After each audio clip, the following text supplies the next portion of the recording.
Good morning, everyone. Welcome to the fourth MEDC webinar. This one is a little bit different than those in the past where we focused totally on just the USMCA. This one we're really not only focusing on USMCA or the changes that have taken place, but also the changes that have taken place in just doing business and the cost of doing business in the area, as well as things like labor and transportation, supply chain.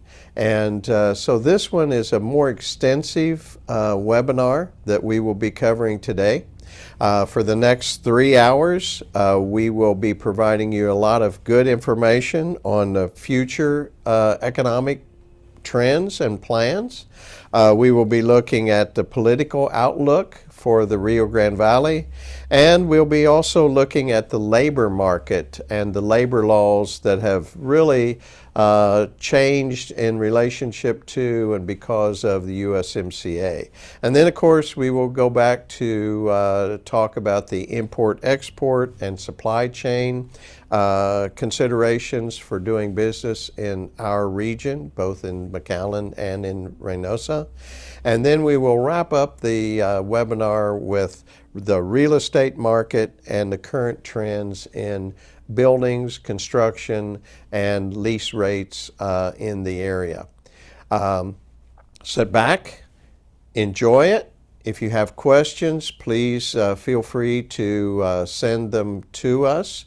I think you'll be able to send the questions on the Zoom page, and we'll be happy to answer those that you may have.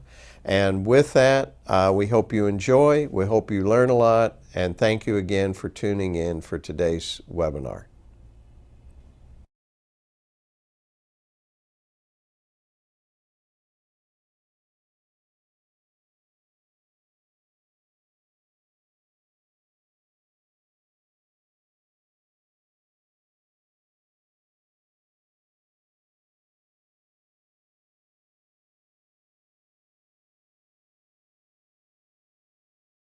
All right, so I think that's our cue. So I want to thank the McAllen EDC. Hey Sal, give me 1 second. I'm going to make the intro. I'm just going to go through it real quick. All right, sorry. No problem.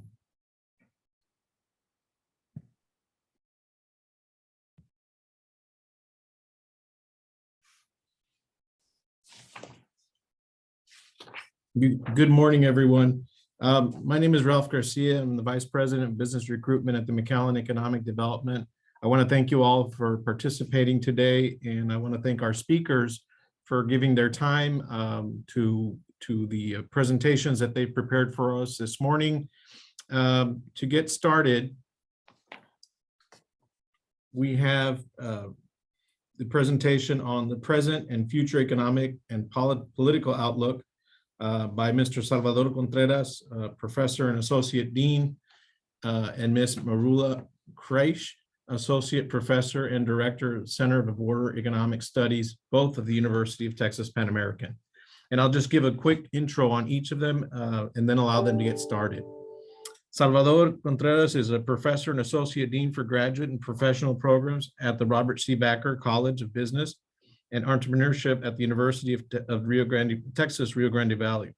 Salvador's research is in the intersection of financial intermediation and society. His current work explores financial frictions and their effect on entrepreneurship, income mobility, and financial inclusion. His research appears in leading academic journals such as the Journal of Financial Service Research, Journal of Banking and Finance, Small Business Economics, and Journal of Regional Science. In addition, he writes on a variety of topics related to the U.S.-Mexico border region. Salvador holds a PhD in economics from Claremont Graduate University. Maroula Khraiche, who is the co-speaker, is the Associate Professor of Economics at the Robert C. Bakker College of Business and Entrepreneurship at the University of Texas, Rio Grande Valley. She specializes in international economics and macro and monetary economics. Specifically, her research focuses on dynamics of international migration and investment and financial development. Her work on these topics has been published in academic journals such as Macroeconomic Dynamics, Economic Modeling, and Journal of Policy Modeling. She is currently the director of Center for Border Economic Studies at the UTRGV. She holds a PhD in economics from the University of Connecticut. Welcome both speakers and thank you. Thank you, Ralph. So let me just put this up.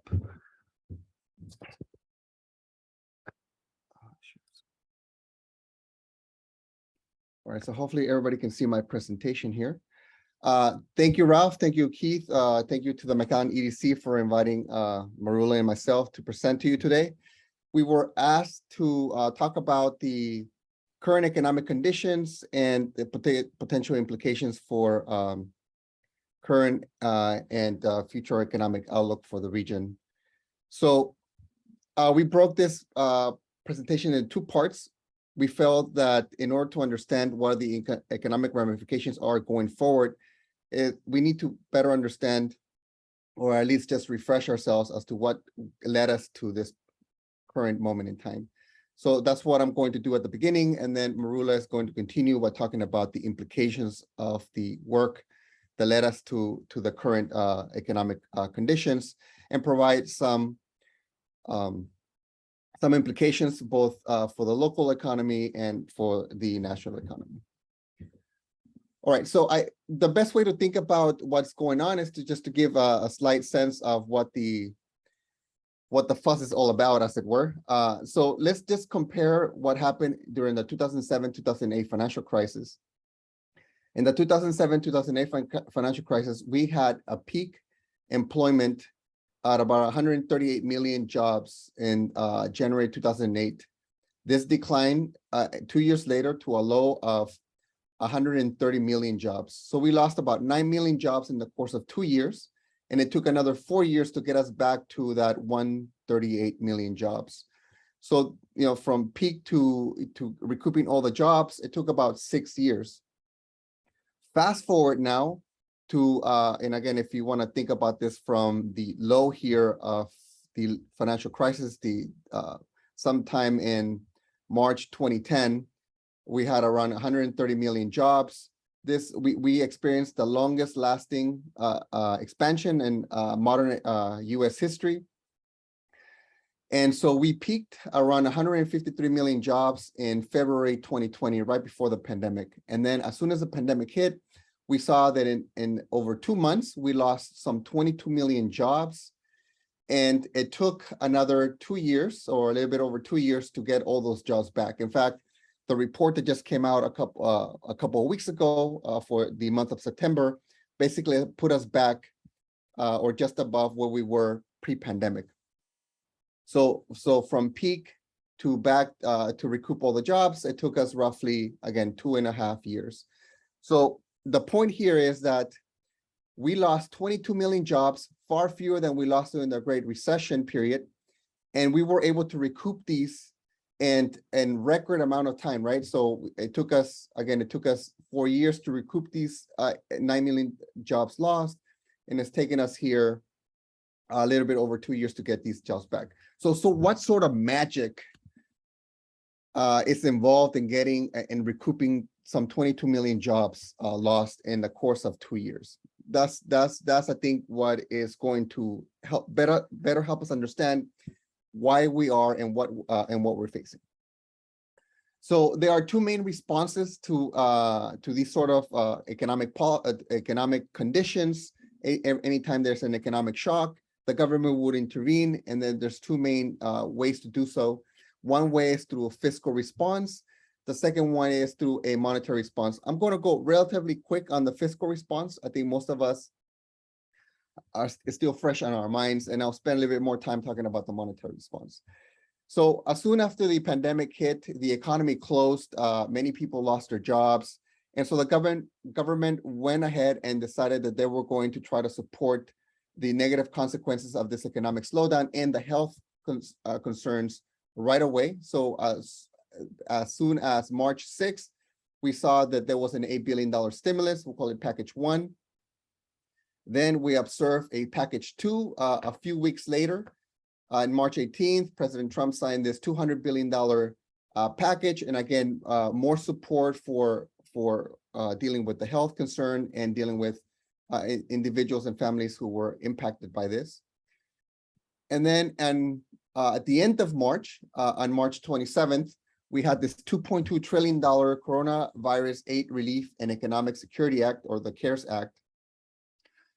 And we see that this was far more comprehensive. It provided a lot of resources, not only to address things like, vaccination, not only like, people having access to medical care, given that a lot of people were being sick, but there was also a lot of support here. So we saw the introduction of the Paycheck Protection Program. Around $350 billion were introduced. We saw payments to you and me. We all receive $1,200 payments for ourselves and our dependents.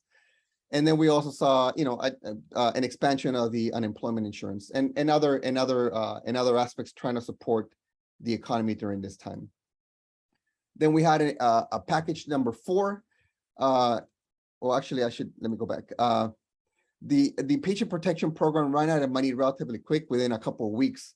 And so Congress went back to the drawing board, and they gave us I call it here package 3.5, where they gave us an additional $500 billion of stimulus money, most of which was to replenish the Paycheck Protection Program.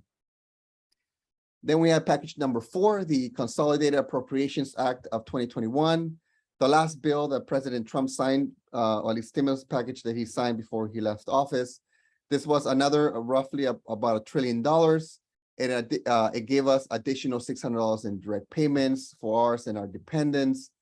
It added to the Paycheck Protection Program. It expanded the unemployment insurance program, and many other goodies here. Many other goodies here. And then in March of 2021, so last year in spring, we got the last of the big stimulus packages. We'll call it package number 5, close to $2 trillion. It gave us, some more stimulus checks. So we got $600 from the previous one from the winter. And so many people felt like it was not enough. So they made us whole, giving us the whole $1,200 for ourselves and for our dependents. There was, some extension to unemployment insurance policies, some monies for education, for government sector like states and local governments, child tax credits, all sorts of expenditures that were meant to help Americans cope with the ongoing health crisis. So in all, we saw about $5 trillion spent by the federal government to try to stem the effect of COVID on the U.S. economy. However, turns out that this is only half the story. If anything, it might be less than half the story. The other half, or a little bit more than half, came way of the monetary authorities. So in the United States, we have a central bank. We have the Central Bank of the United States, which is generally just referred to as the Fed. And the Fed has a number of policies or policy tools that they have at their disposal to try to address these sort of economic ills. So I'll begin with the one that most of you are familiar with, the federal funds rate.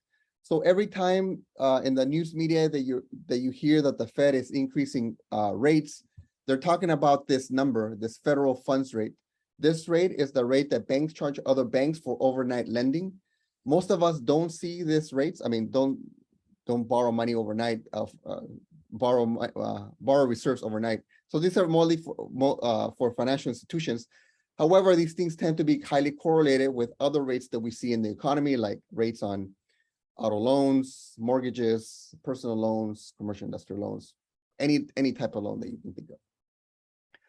Okay, so the Fed says these federal funds rate target. So pre-pandemic, we had a 1.5 federal funds rate going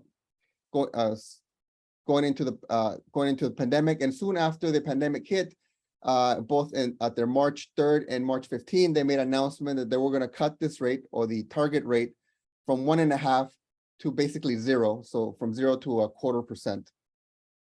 And just very quickly here, so when the Fed says that they're going to cut rates, it's not like they just punch it in a computer and then the number appears. There's a whole apparatus behind the scenes.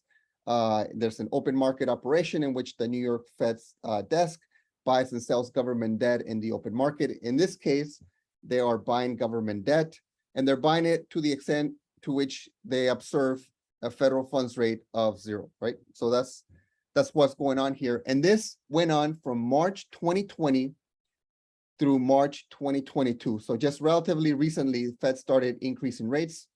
We'll say more about this in a second. There's also a discount window. So you can go to the Fed and you can, if you're a financial institution, you can go to the Fed and borrow money from them if you don't want to borrow from your peer financial institutions. And basically they cut the rate from about let's call this 2.25% to 0 from March to March. So for March 2020 through March 2022, they cut this rate down to 0. Again, we see it increasing as of this past March. The other thing that was used, and it was used to great effect during the 2007-2008 financial crisis, is this concept called quantitative easing. Is this idea of buying debt in the marketplace so that you can hit different parts of the yield curve to help liquidity and for different types of players in the, of market participants. So the Fed told us early in the pandemic, in March 23rd, that they were going to be buying $500 billion worth of treasury bills and $200 billion of mortgage-backed securities. So let me just very quickly tell you what these things are, just in case you're not familiar with these. So when the federal government wants to spend money, so they spend money on many things like roads, bridges, schools, national defense, all sorts of things that they spend money on. Sometimes what they commit to spending on is more than what they take in revenue, and most of the U.S. government's revenue is through taxation. So in your paycheck, you'll notice that they withdraw some amount of money from your check. This money goes to the U.S. Treasury, that it goes to finance your government. Sometimes this is not enough to cover the expenses. And so what the U.S. Treasury does, they go out and borrow money from you and me, and they take this money to be able to finance their expenditures. So for example, suppose that the government is short $1,000. I have $1,000 in my checking account. They come and say, hey, I'd like to take your $1,000, and they'll give you a note, a promissory note that says that the government will pay me $1,000 in some term, say 10 years. They'll give me some coupon payments and a principal payment at the end of this term. So I, as a investor or somebody who wants to have these sorts of investment instruments in my portfolio, I will buy it. The government takes $1,000 today, so they're able to make their expenditures. What the Fed is saying is that they're going to buy my $1,000 and a total of $500 billion worth of this paper in public's hands, and they're going to buy it, okay? And they're also telling us that they're buying these $200 billion of mortgage-backed securities. So just very quickly here, when I want to buy a house, it costs $100,000. I only have $20,000 for down payment, so I need to go out and borrow $80,000 from a bank. The bank lends me the $80,000. The bank's balance sheet cash goes down by $80,000. Their assets, loans go up by $80,000. And so I take my money, I buy this house. However, the bank can no longer make loans because those $80,000 are tied up in loans. So what banks generally do, what most mortgage companies generally do, is they sell these loans mainly to these two government entities or quasi-government entities, Fannie Mae and Freddie Mac, and they so long as they meet some underwriting criteria. Once they sell these loans to these individuals, sorry, to these entities, the bank gets, the financial institution gets back $80,000 so they can go out and make more loans. However, now Fannie Mae is sitting on $80,000 of a mortgage that I promised to be making payments on. However, what happens if I stop making payments? Who is responsible? Who ultimately holds the bag on this? And because these are quasi-government entities, the American taxpayers ends up holding the bag. So in order to reduce the risk to the American taxpayer, what Fannie Mae is going to do is they're going to securitize these debts. So they're going to tranche these mortgages, package them into different types of risk instruments for all sorts of investors in the marketplace. You can think of hedge funds, you can think of pension funds, you can think of insurance companies that that they want instruments that they make fixed payments for some period of time. So they're going to create these securities and they're going to sell them to the public, to investors. And so what the Fed is saying with this $200 billion story here is that they're going to go buy these from these hedge funds, insurance companies, $200 billion worth of them. Then a few months later, we're told in June that they're going to buy $80 billion a month and $400 billion a month in treasuries and mortgage-backed securities. So $120 billion every month they're going to be buying at the marketplace. And they continue from June 2020. They began to taper in November 2021, and they didn't end this program until this past March. So a few months ago, that's when they ended this program. Part of the criticism on the Fed has been that they should have stopped buying these instruments in the marketplace when they start seeing inflation creep up in the economy. All right, so hopefully that made sense.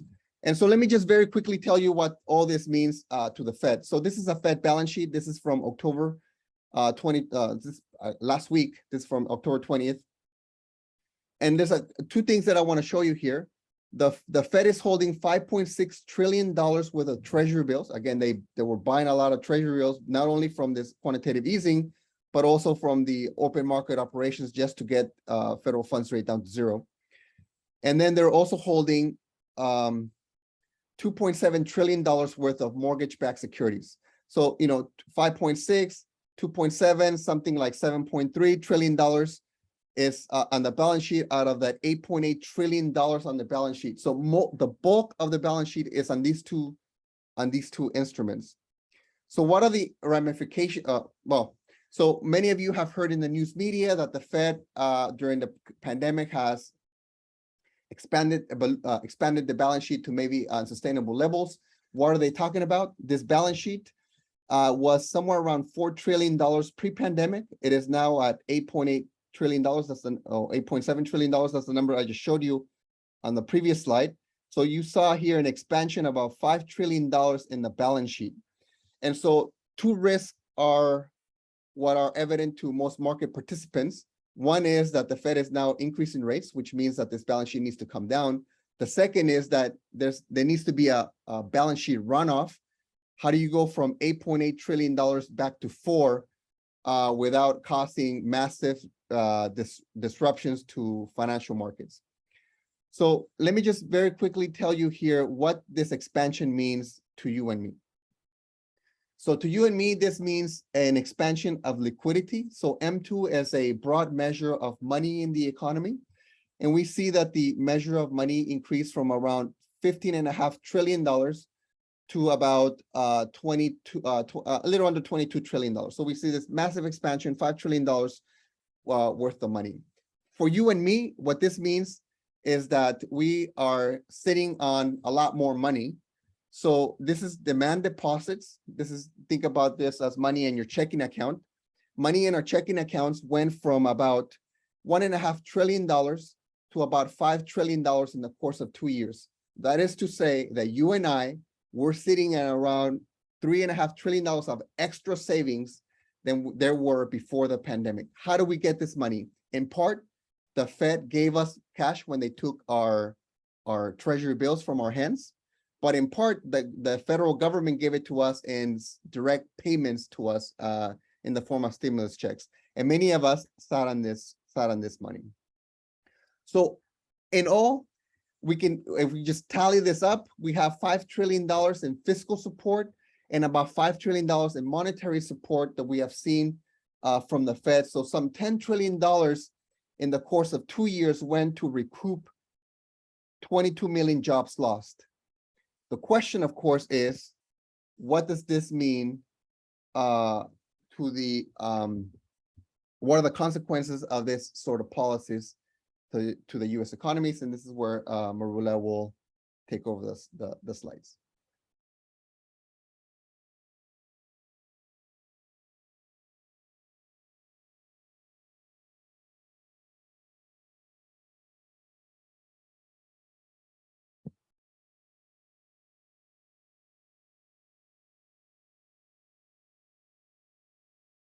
Thank you, Salvador. So next I'll be talking about the aftermath of all this extensive government action.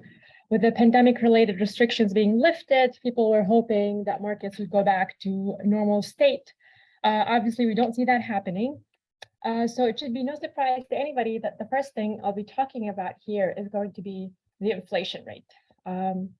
So inflation now is about in the 8% range, and it's been rising for a few months.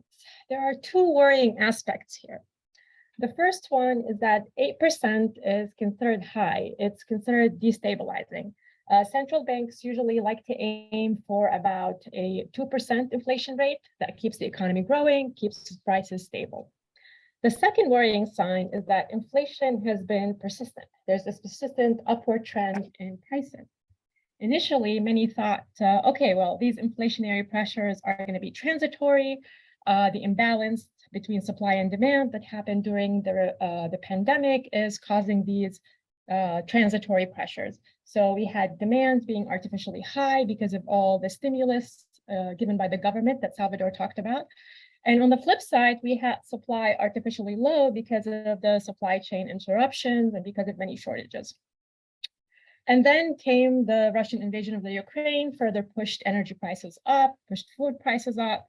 So central banks were slow to act. They were hoping that when these shocks disappear, that prices would stabilize, but these hopes did not come true. If we look at core inflation, so that's kind of the light blue line in there, it's going to be the inflation rate that excludes energy and food prices. This rate is a better predictor of future inflation, and it's also high for the United States. It's 6.6%. And it's actually higher than the euro area core inflation rate. So again, we see this persistent rise in prices. So what's causing inflation to be so persistent? One theory says it's public expectations. So inflation has a sort of momentum. As people expect inflation to be high, higher prices materialize. But a second and more important predictor of future inflation is the growth rate of money supply. So as Salvador told you, money supply grew dramatically in the 20 to 22 years. And this excess money supply has to be absorbed somehow. And until that happens, it's going to manifest in higher prices. So looking at some of the categories that experienced high levels of price rises, we see that actually household staples, food, vegetables, have experienced significant rise in prices. So if this imbalance between supply and demand caused prices to go up during the pandemic, we can ask ourselves, has this imbalance disappeared? So looking at this graph at the left, this is going to be United States consumption and total consumption, good consumption, total consumption, and industrial production, with 2019, the first quarter of 2019 as the baseline. And you could see a drastic rise in consumption here. In fact, the US has spent an extra $600 billion on goods during the pandemic years. Now, compare this to the average of advanced economies, we could see that they have not experienced such excess demand as the United States did. So they still have a little bit more slack in their economy compared to the United States economy here. Industrial production, in fact, in the last month showed a little bit of an increase, mostly due to manufacturing going up. And the increase in manufacturing was largely due to the car industry doing well. So here we have the car industry still healthy, still kind of bumping up the manufacturing sector, which in turn bumping up industrial production. But we do expect that the demand for goods to slacken over time. We don't expect these trends to keep going up. One reason is the slowdown in the housing market that tends to dampen consumption. Another one is that the fact that people have loaded up on so many goods during the pandemic that eventually this excessive consumption of good must flatten or go down at a particular point. Another thing that's going to eat away at this demand is going to be the strengthening of the dollar. So, and many economies doing a little bit worse than they did in the previous year. So that's going to reduce demand for US exports and hopefully kind of bringing this demand a little bit down to ease pressure off prices. Now you can see the strengthening of the US dollar in this particular graph. So you have the orange line is going to be the United States exchange rate, the dollar against a basket of currencies. And you could see an appreciation, a strengthening of the dollar in 2022. Now this is to be expected. When interest rates in the United States rise, investors are going to dump their currencies, demand more dollars in order to buy up these high yield treasury bonds. At the same time, the war in Ukraine and the disruption in Europe has caused more capital to flow towards the United States and more demand for dollar-denominated assets. So up until now, we've seen the dollar kind of strengthen that way. And what will that eventually do is it's going to make foreign goods cheaper, and it's going to make US exports more expensive to foreigners. So it's going to translate into more imports. And if you see the bottom graph, which is exactly imports, you could see kind of an increase early in 22. It's flattened out a little bit, but I think this trend will be persistent for a while. Now, as the rest of the world's central bank tighten monetary policy, the interest differential between the United States and these other countries might narrow a little bit and might take pressure off the dollar to further strengthen. Now, if we look at the Mexican peso here, we see that's actually doing quite well against the dollar. We haven't seen huge depreciations in it. And there are several reasons for that. First, the central bank in Mexico is raising interest rates in lockstep with the Fed. So they are also committed to fighting inflation. Remittances to Mexico have actually grown in the past 12 months. They're about 57 billion now. Mexico's economy is less dependent on commodities, and so it's not as affected with the volatile prices, largely. And during the pandemic, the central bank in Mexico did not slash rates as fast as some other emerging economies and did not take on large amount of debts as what some other economies have done. So that helped kind of the currency keep its value and not depreciate significantly against the dollar. So now we've seen these inflationary pressures and this persistent inflationary pressure. The next question that everybody's asking is, how do we get out of this inflationary situation? And the short answer is that there's going to be some short-term pain. There's got to be a little bit of a slowdown, but in exchange for this short-term pain, we're going to get long-term economic and price stability.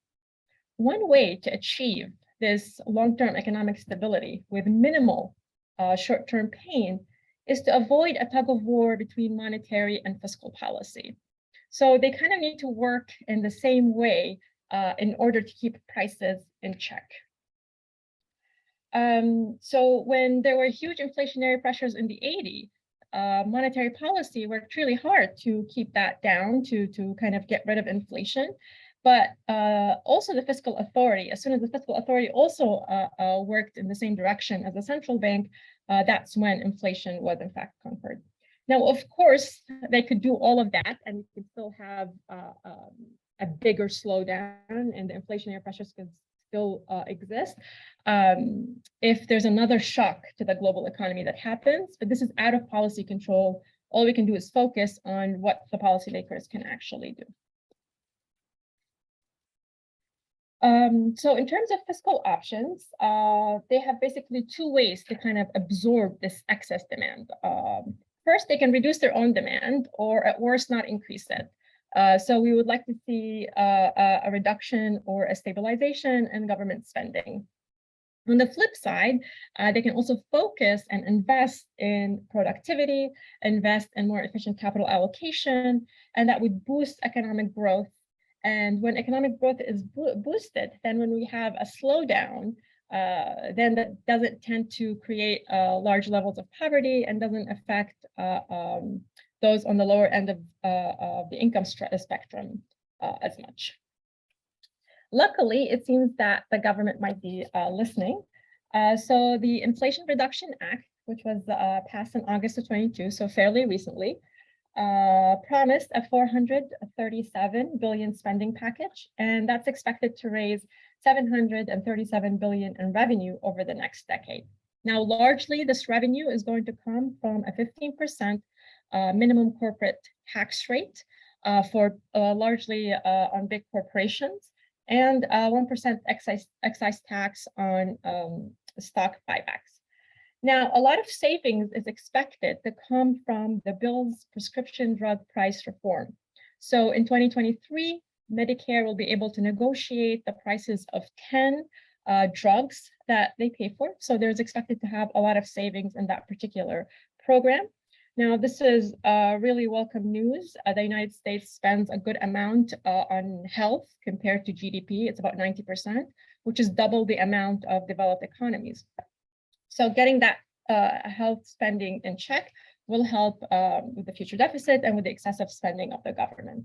There's also some healthcare subsidies, but it turns out the most significant part of the bill is energy security and climate change investment. So the bill here includes a subsidy of about $7,500 for purchasing an electric vehicle, mostly for the lower models. There are many requirements for domestic manufacturing of these electric vehicles, and particularly domestic manufacturing of their battery components.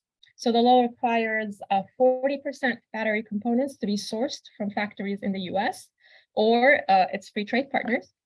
And by 2029, the bill aims to have these batteries manufactured completely in the United States.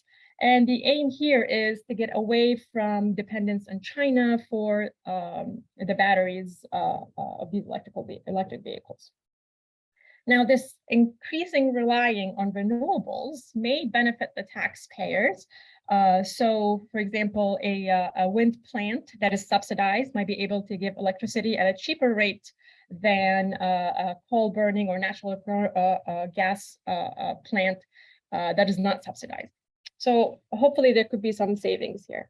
Now, the package promises to cut greenhouse savings by about 40% in 2030 from 2005 levels. So that's good news for the environment. However, the effect on inflation, we don't think is going to be immediate and not significant, at least for the current levels. And that's where the central bank comes in. So the central bank has to work and has worked on curbing demand for goods and services by raising the costs of borrowing. So if it's more expensive to borrow to buy a car, to borrow to buy a house, to borrow for investment, hopefully that dampens consumption, dampens aggregate demand, and gets the prices in check and gets them under control. So the Fed has actually raised federal funds rate 5 times this year, from near zero to about 3.75%. Minutes from the very last meeting promise to also raise them early November. So there is contractionary monetary policy happening, and it seems like the Fed is committed to continuing to raise interest rates until the inflation is under control. Now, the effect of this monetary policy immediately showed up in the housing market. The housing market is very interest sensitive. So we immediately saw that housing starts fell by 8% in September. Residential permits also fell, and the residential permits numbers are usually precursors to what's going to happen in the housing market in the future. And home prices have, growth rates have decelerated. And if we look at the numbers for the Hidalgo County real estate market, we see that it is mirroring the national trends. We see that the prices growth rate is decelerating. We see that listings are also decelerating here, and the length of time it takes for you to sell a house has increased. So it's about 3.3 now compared to what it was in pre-pandemic levels. And mostly that is happening because of the rise in the mortgage rates. That's happening because of the federal funds rate going up. As Salvador mentioned, even though we do not borrow at the federal funds rate, all the interest rates in the economy are usually linked to the federal funds rate. So they're benchmarked on it. So we'll see interest rates in credit cards, on mortgage rates, as this graph shows, we'll see them rising. Now, in a speech, in his latest speech in August, Jerome Powell said, among other things, that a softer labor market condition will bring down inflation. So we know that the Fed is closely watching the labor market to know what to do next and to know what the hike should be and how long they should keep hiking the interest rates. As you see at the right-hand side graph, so this is a measure of what we call market tightness. So it's the number of people unemployed compared to job vacancies. And we see that the market remains too tight. So there's record numbers of quits, record numbers of job openings. There's nearly 2 jobs available for every unemployed person. So we need a correction to this labor market. So we would like to ideally see a drop in these vacancies because we don't see a rise in labor market participation. So you can see the vacancies are the demand side of this market, while you can think of labor market participation as a supply side in this market. So you could see that labor force participation dropped during the pandemic, but it actually has not bounced back to where it was before. So more people retired earlier. Some people dropped out of the labor market because of lack of childcare and never went back. And there's actually been a lot of surveys that show that people's preferences have actually changed.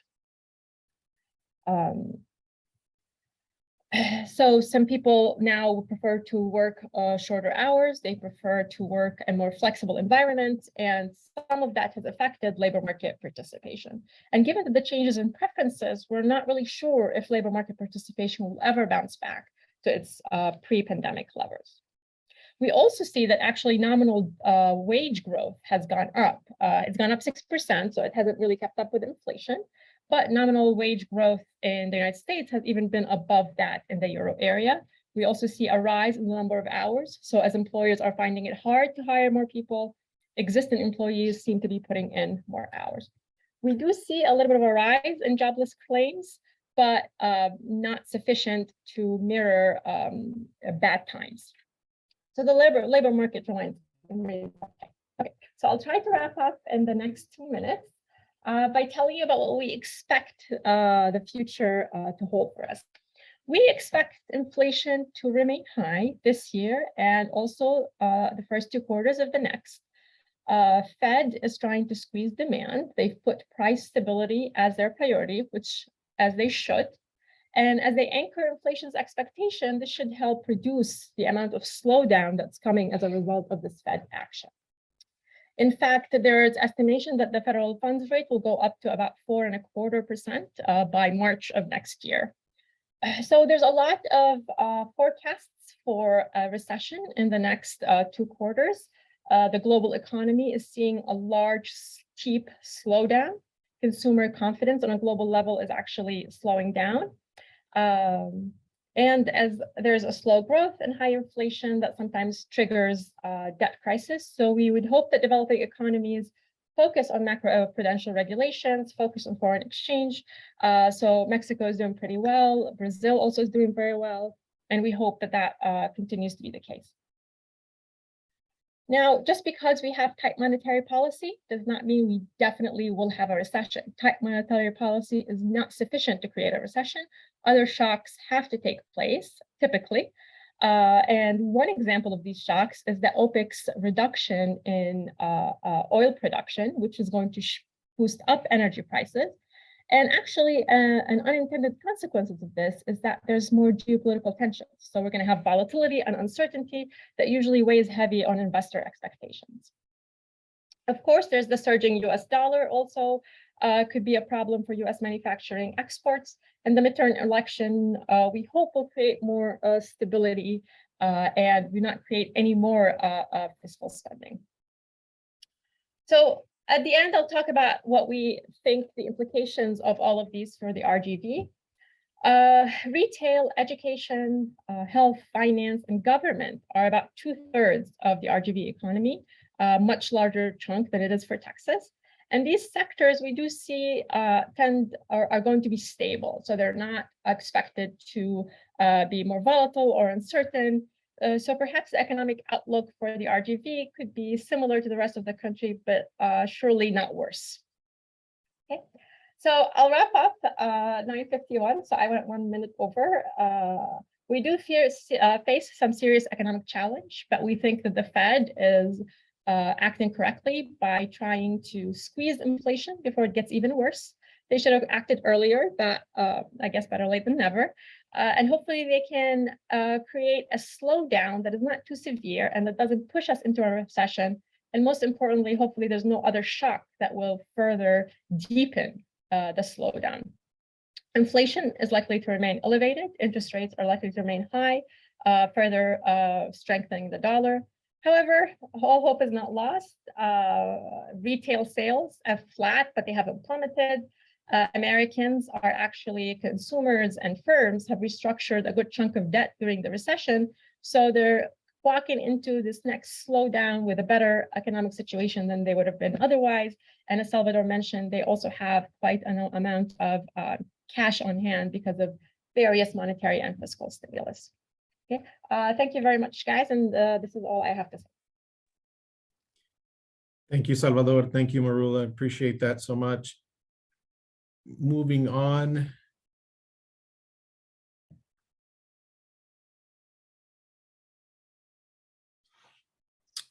Our next speaker will touch on international labor market conditions under USMCA. He is Mr. Francisco Pena, a Mexican attorney with a law firm of Cacheaux, Cavazos, and Newton, LLP. Francisco has been a partner with the law firm since 2009 and is co-director of the labor and employment practice. His professional practice is focused predominantly on representing clients in the United States and other countries in establishing and maintaining manufacturing operations in the USMCA region, as well as creating strategic alliances to assist companies to soft landing in Mexico and the United States. In his professional practice, he represents foreign investors with a focus on cross-border operations between the United States of America, Mexico, and other Latin American countries in environmental matters, compliance, mergers and acquisitions, labor and employment litigation, health and safety, government relations, and their compliance obligations before the different agencies and government offices in Mexico. He has written many articles on labor and employment and environmental law matters. He is a frequent speaker at binational labor and employment forums, seminars, and congresses promoted in Mexico and the United States. Additionally, he has a specialized practice in environmental law, health and safety regulations, employment law, labor law, litigation, mergers and acquisitions, compliance, and government relations liaison. Francisco has a law degree from the Tecnológico de Monterrey. He has experience as a general counsel with Grupo Sigsa, law professor for the Universidad Cervantina Monterrey, and he is an invited professor at Baylor University. His professional memberships include the binational member of the Mexican Association of Entrepreneurs, also known as AEM, Assistant General Secretary, Binational Board for AEM, President of the McAllen chapter of AEM, member of the Labor National Committee, Index Nacional, member of the Sustainability National Committee, Index National, member of the Positioning and Narrative National Committee for Index National, and member of the World Compliance Association. He's also a member of Lawyers Mexican Bar Association and the Labor Law Bar Association in Reynosa. Please welcome Mr. Francisco Pena. Good morning. I hope you can hear me well. We're going to be presenting on the USMCA, the part of labor and employment perspectives for 2023. in regards to Mexico. By hearing Maroula and Salvador, I was thinking about my retirement prior to that. Now, I think I'm gonna have to wait. Thank you, Maroula and Salvador, for popping my bubble. But the good thing is that we have the USMCA, and on top of that, for the region, it's good for us. And I think the labor and employment perspectives for 2023 versus what we had before the USMCA came into effect, I think we have a brighter future. If we go to the next one, please.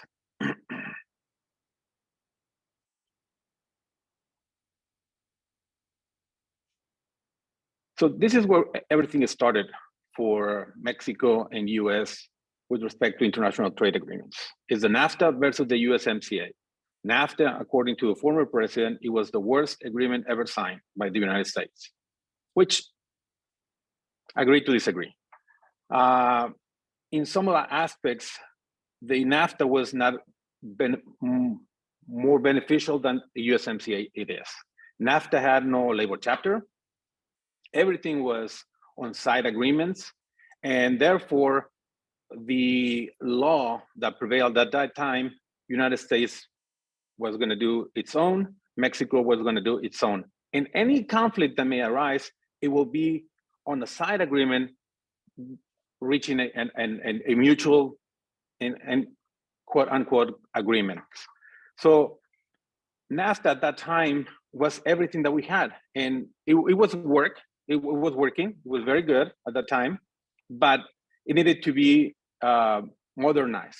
And at that moment, we agreed the USMCA. Next, please. The USMCA has a specific chapter for labor matters. Contrary to NAFTA that didn't have one, the chapter 23 talks specifically on labor matters and how we're going to handle those. Also, the USMCA has an Annex 23A. The Annex 23A is where the conditions for the collective bargaining agreements and negotiations are specified. And that, in fact, gives or provides certainty to foreign investors. Not everything that is written in the NAFTA was put into place with respect to labor matters. Now we have an ABC to follow labor matters by the letter of the law. You have certainty that Mexico is going to be in compliance, and as well as the US. Now in the USMCA, Mexico has more labor obligations with respect to United States or Canada. Mexico, with the Annex 23 for the United States, agreed to do a labor reform, enter into effect in 2019, and just past October the 3rd, the last phase of the labor reform just came to effect in Mexico. So what does that mean to us? Next, please. The new labor reform in Mexico, it reformed everything: labor boards, conciliation centers, labor tribunals. Let me just give you a quick overview of what was the labor aspect in Mexico. We had labor boards instead of judicial tribunals or courts. What we had in the past and were in effect is the labor boards, which were compound of the president of the labor board, a representative of the employees, and a representative of the employer. And those three individuals will put their minds together and resolve the matter. So that you can think of it like it will take forever to resolve the matter. So labor boards, even though in paper looked good because everybody was represented, in fact, it was very slow. So the USMCA, when it came into effect, obligated Mexico to reform that part of how labor matters were going to be resolved, and they were going to be reviewed under the Mexican law. So then we created in Mexico what is called the conciliation centers. It's kind of like the EEOC in the United States. In the United States, before you file a labor lawsuit, you have to go to the EEOC. exceptions made, same in Mexico. But typically you go with the EEOC, present your case, you go in Mexico to the conciliation center and make your case and try to reach an agreement. You have 40 days, 45 days to reach an agreement. And if an agreement is not reached, the center will issue a document by which allow the employee now sue the employer. Same in the United States, EEOC will try to reach an agreement. Such is not reached, then the employee has the right to sue the company in a court of law. Now, what happened to the labor boards? Well, the labor boards got transformed, and it got transformed to a labor tribunal, which basically is a labor court. What are the labor courts now presided by one judge?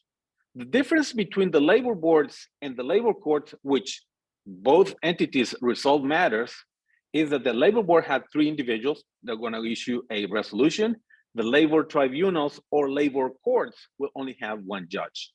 And that judge is very versed in the art of law, is actually a person that belongs to the judicial power, not to the executive power like the labor boards. We have labor boards at the state level and labor boards at the federal level. Same here, we will have labor tribunals at the local or state level and at the federal level. Next, please. Now, with respect to collective bargaining agreements, what are we going to do? Collective bargaining agreements are very common in Mexico. They were very common in the United States. However, the tendency in the United States with respect to being affiliated to a union is going down. In Mexico, is going up. And it has been steady for the past, I will say, 20 years. So what do we have with the collective bargaining agreements? And remember that we have Annex 23A for Chapter 23 for labor matters. Well, this is what happened in Mexico. Mexico, in its labor reform, was obligated to issue a law that was more comprehensive with respect to labor negotiations, collective negotiations, and the rationale that individuals should have the freedom to belong to a union, not to belong to a union or change a union. Before in Mexico, just to give you kind of like a background where this is coming from, before in Mexico, you didn't have that option as an employee. You will get hired by a company, whether it's a USMCA company or a 100% Mexican company. If you were hired by a company, that company already had in place a collective bargaining agreement, which belongs to this A union. B union, if wanted to come in, it couldn't, because A union already had the administration of the ownership of the collective bargaining agreement. So that individual will have to be forced, if he wanted to or she wanted to work in that particular company, needed to join the union. With the changes and the joining and the ratification of the international agreements, not only the USMCA, but with the Labor International Commission, Mexico which is Mexico and United States are part of that. Mexico signed and ratified an agreement that will allow the employees to have freedom to choose to belong to a union, stay with the union that the company has, or choose a new union. So in order to do that, Mexico created what is called the Centro Federal de Conciliación y Registro Laboral, which is the Federal Center for Conciliation and Labor Registration.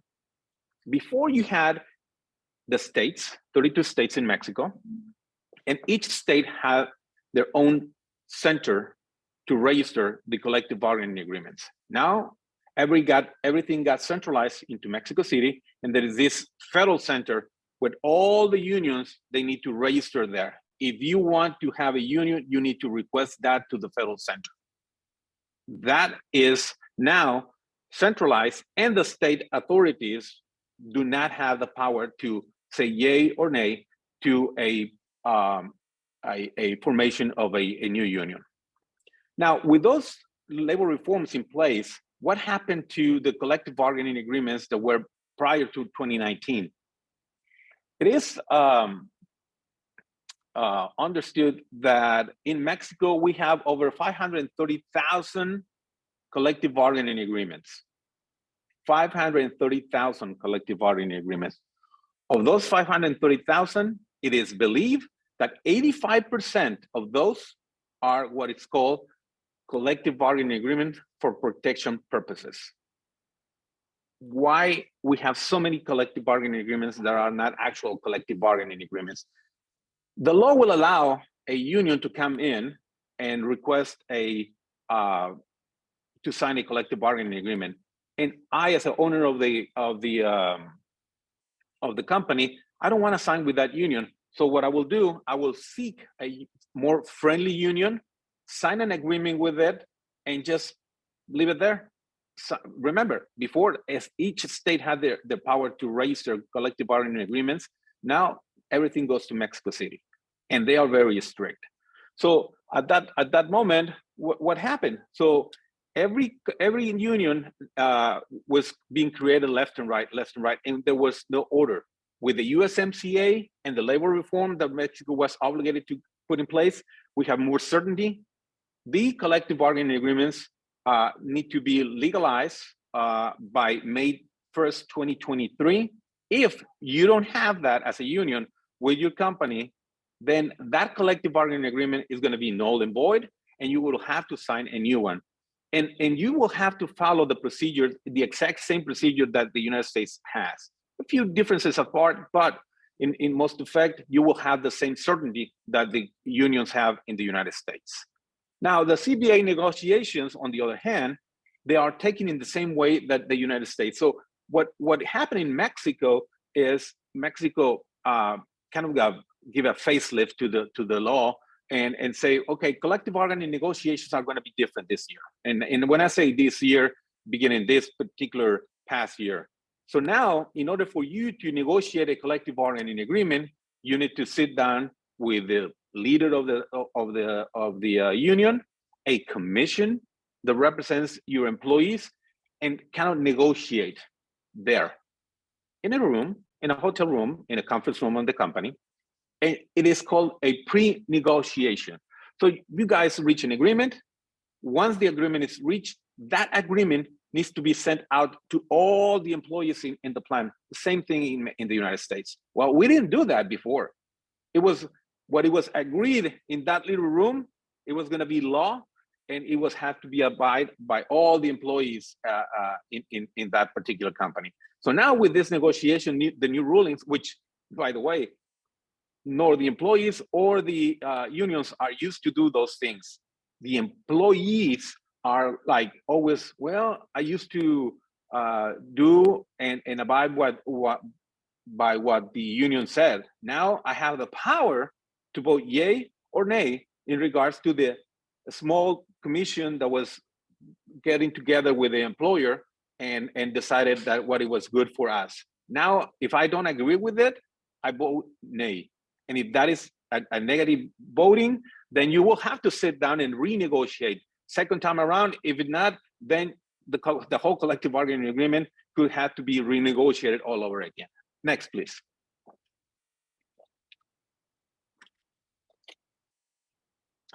This is hand to hand with the pandemic. Mexico is not it's not part of the flex time, remote work from home, or what is called home office. I will say 85% of the individuals in Mexico, they work at the site. However, come pandemic and the times change. For 2.5 years, things change. Thank goodness for technology. This is beautiful now. And a lot of people decided to do work from home because, number one, if your company was decided not to be of the essential companies, then your company needed to be shut down. If your company was considered to be essential, then employees that needed to be at the production line were the only ones allowed to be at the facilities. The other employees, administrative employees, will have to work from home or come as minimum as possible to the work site to supervise what needed to be supervised. So we didn't have in Mexico, we didn't have a legislation, a law that regulated work from home because we never needed to.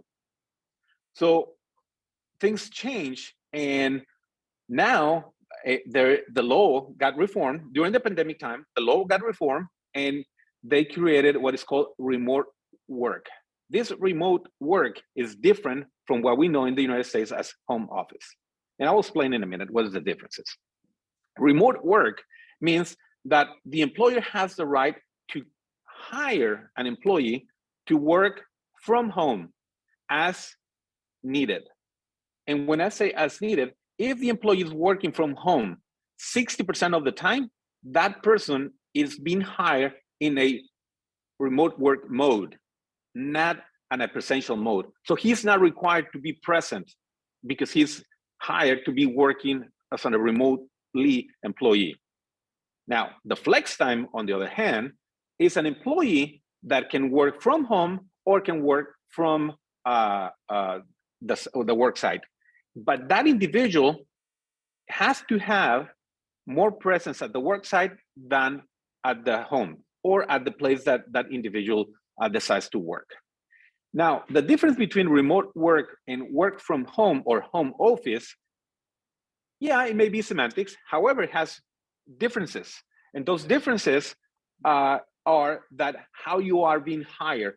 Work from home or home office is very much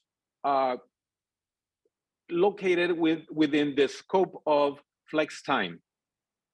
But remote from work, remember, you have to work 60% of your time, and you're gonna be hired to be working from home, or not exactly from home, but from a place different than the work site. Now, in order for that to be applicable in Mexico, a lot of Mexican official standards were created, 3 in specific, 2 already in effect, and 1 is still a project that is being negotiated at the and reviewed by the Mexican Congress. This norm 35 that talks about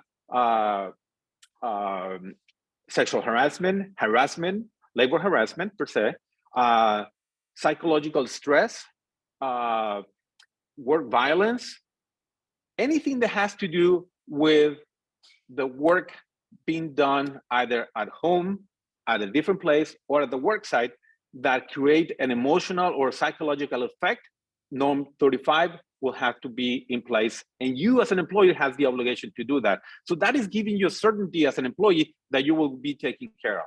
Now, norm 36, on the other hand, talks about the ergonomic area of how your desk needs to be put in place, how the chair that you sit on and work from is good and suitable to your body.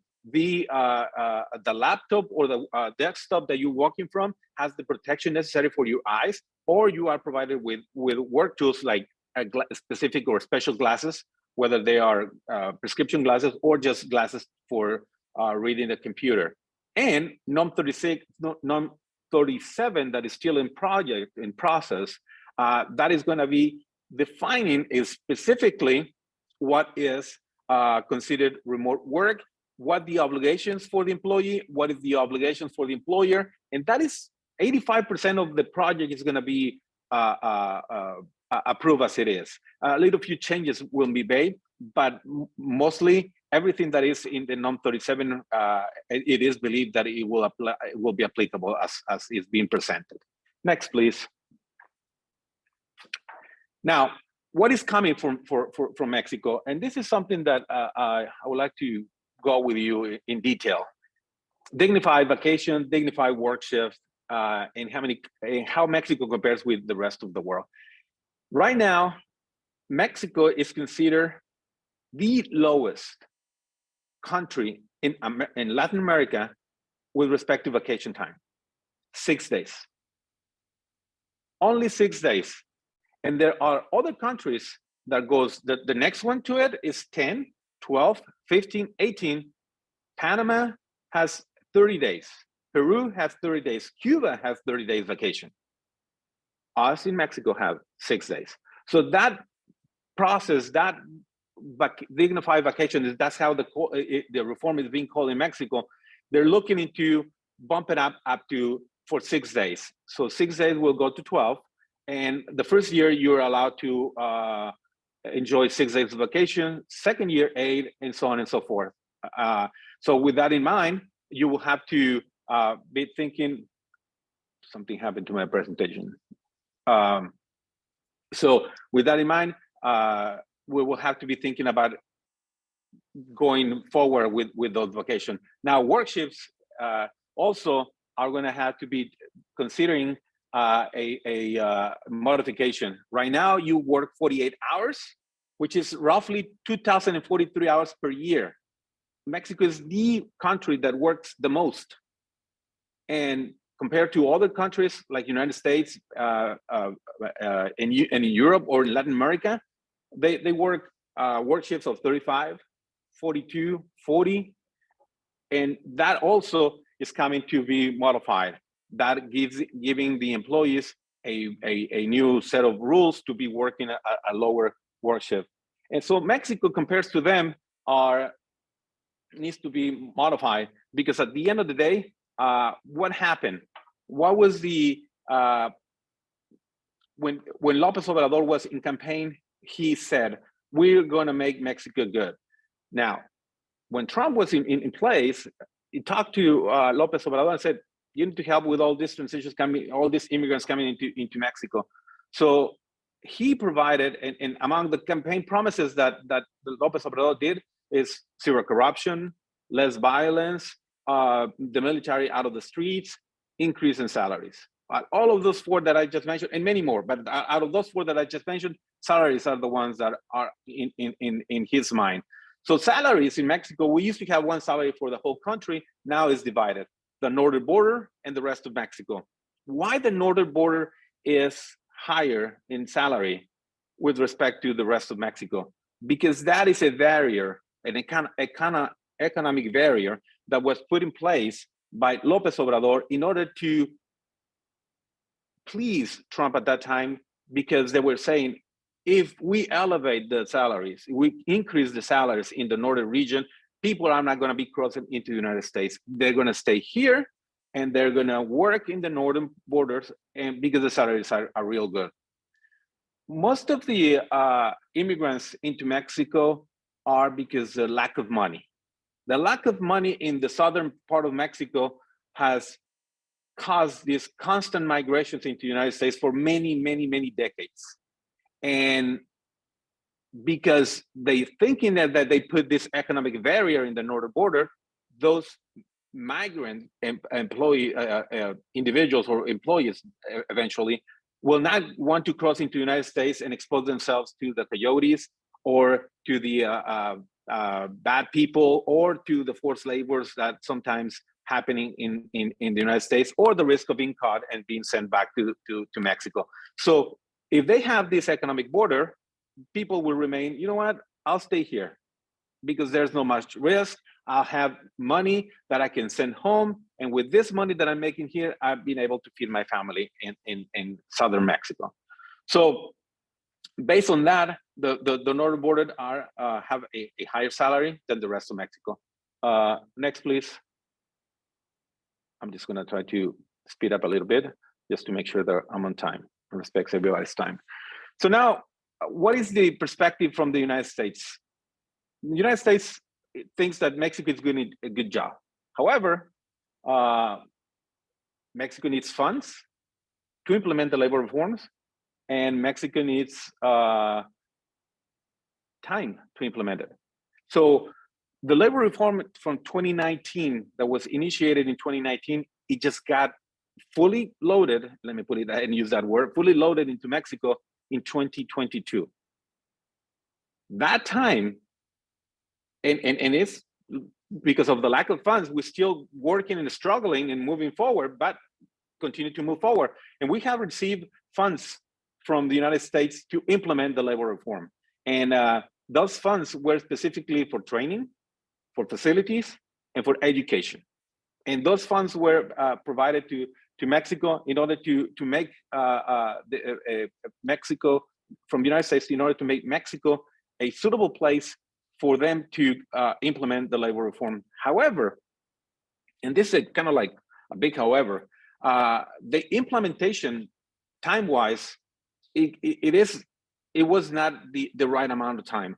In 2019, the labor reform got set into 3 stages. Last stage that was going to take place in May of this year didn't happen. They requested the labor department in Mexico, or the labor ministry requested the Congress to extend that entering into effect on May, the 3rd phase of the labor reform. And what they did is they extended it all the way to October the 3rd, which it was after the elections that occurred. The elections took place in July. They went ahead and authorized the implementation of the 3rd phase on October the 3rd. So with that in hand, again, we are now in full-fledged in regards to the labor reform in Mexico. The funds are still coming. We still need time to implement, like I was saying before, not employers, employees, and unions, they do not know yet how to implement or how to work together, because it has been more than 90 years working on the same way. So it takes time to adjust. Next, please. The U.S. Department, the U.S. Deputy Secretary of Labor, Julie Su, visited a couple of years ago San Luis Potosí. It's a center state in Mexico, and she visited there and met with unions and met with employees from different companies. And she was saying that the companies, the U.S. companies, need to observe a good behavior. And what it meant that is that they were saying, the union and the employees, that the companies, and let me be very politically correct here, that the companies, the American companies, were not respecting the labor rights of the Mexican employees, which is not true. And let me explain you why. And this is my opinion on why it's not that true. And it is certain that the employer is responsible of the actions of your employees. However, if you have a company in the United States, and that company has a CEO, a chairman of the board, and presidents and vice presidents, these individuals, they know how to manage the companies in the United States, and they manage it very well. They're very profitable. However, they decided to open a facility in Mexico. When they opened that facility in Mexico, of any industry, they hire local management. Local management has a different culture than the management in the United States. So the local culture in Mexico needs to be somehow indoctrinated as to how the business is done in the United States. Sometimes they grasp it completely, sometimes they don't. And the mid-management and low management, they're still thinking that we need to squeeze the employee. We need to prevent them to join whatever union they want. They need to join the union that I need, that I want, that I've chosen.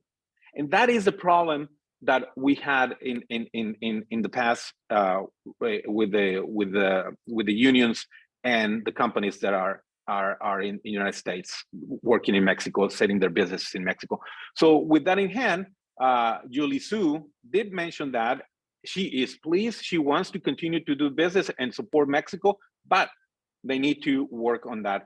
And in order to make this successful, Mexico, based on Annex 23A, the ones that I just mentioned to you in the chapter 23, has the rapid resolution panels. And those rapid resolution panels is that if the employees are being violated of their collective bargaining rights or their association rights, they can raise a hand, look for assistance into the United States government. The United States government will then contact the Mexican government and say, by the way, you have a problem that involves an American company, Mexican employees, and unions, and we don't want that. You need to resolve that, investigate that. If not, then we're gonna call a rapid resolution panel to resolve that matter. Mexico immediately responded to that, went and did the investigation and resolved the matter, and has helped the unions, the unions to resolve their problems, has helped the employees to join and they joined whatever union they want, and those union rights were respected. Now, why is Mexico so rapid and vivid to resolve labor matters? Because it's the heart and soul of all that we have. There's right now a request for a rapid resolution panel on energy matters. Mexico has not agreed to it. Now, United States and Canada have decided to hold off and call the panel, but they haven't desisted on calling and moving forward with the panel. See the difference between energy and labor? Labor in Mexico is high priority. Not that energy is not, but however, Mexico is working with the U.S. Department of Labor, with Julie Su in this particular case, to work and make sure that the labor rights are preserved. The next one, please. So now, what are the takeaways? And I'm going to spend a little bit of time on this one before I finish my presentation. Takeaways. May 1st, 2023, the last day to legalize or legitimize your collective bargaining agreement. What is that proceeding in itself, aside from what I just explained to you at the beginning? Well, since the 2019 labor reform was into effect and the Annex 23A was implemented through the USMCA, Mexico got itself into a bind. Now they have to legalize, and let me use the word legalize instead of legitimize. It's a lot easier to work that way, same effect at the end of the day. And what it is, the unions have to prove to the Mexican authorities that the collective bargaining agreements that they own and hold and manage, they are true, they are correct, and they represent the employees. So that is why it is important for the legalization of the collective bargaining agreements process takes place. If that doesn't happen, then on May 1st, 2023, well, May 2nd, May 1st is a holiday in Mexico. May 2nd come, all those collective bargaining agreements that do not get legalized or legitimized, they're going to be canceled. And new, and if that collective bargaining agreement is canceled, any union that wants to go and take over the ownership of those collective bargaining agreements and negotiations and rights will have to have the right to file a petition before the center, the federal center. So that is important that every union legalize that. Now, what is the purpose of doing that? To give certainty to the employers, to the employees, and comply with the USMCA. Now, what happened if in the process the employees decided not to legalize, not to approve, because through a voting process, decided not to approve that collective bargaining agreement? They remain, the employees remain with their own rights. However, the collective bargaining agreement stops being applicable with respect to the union, and the union loses the right to receive the union dues from the employees. So it's an economic loss for the union because they will no longer be able to receive that monetary incentive from the employees. So some of the unions saying, you know what, I'm not going to legalize my collective bargaining agreement. I'm going to risk it all the way to the May 1st and see what happens in a new voting process. Because if I do that and I lose, now, October, November, I'm going to be losing all my income with respect to the union dues as of right now. So they decided, some of the unions have decided not to legalize. Is there right not to, or not to seek it? In January 1st, 2023 is the first day to implement or start negotiations for salary increments or negotiating the collective bargaining agreement as a whole. So that is a huge milestone that we need to have in mind every single year. Every single year, the tabulators of salaries get reviewed. Every year there's an increment. Now, every 2 years, the whole collective bargaining agreement needs to be reviewed. And when that happens, you have to, remember, you have to put in a vote, you have to negotiate with the employees, and that is the new way of doing business or negotiating the collective bargaining agreement, same way in the US.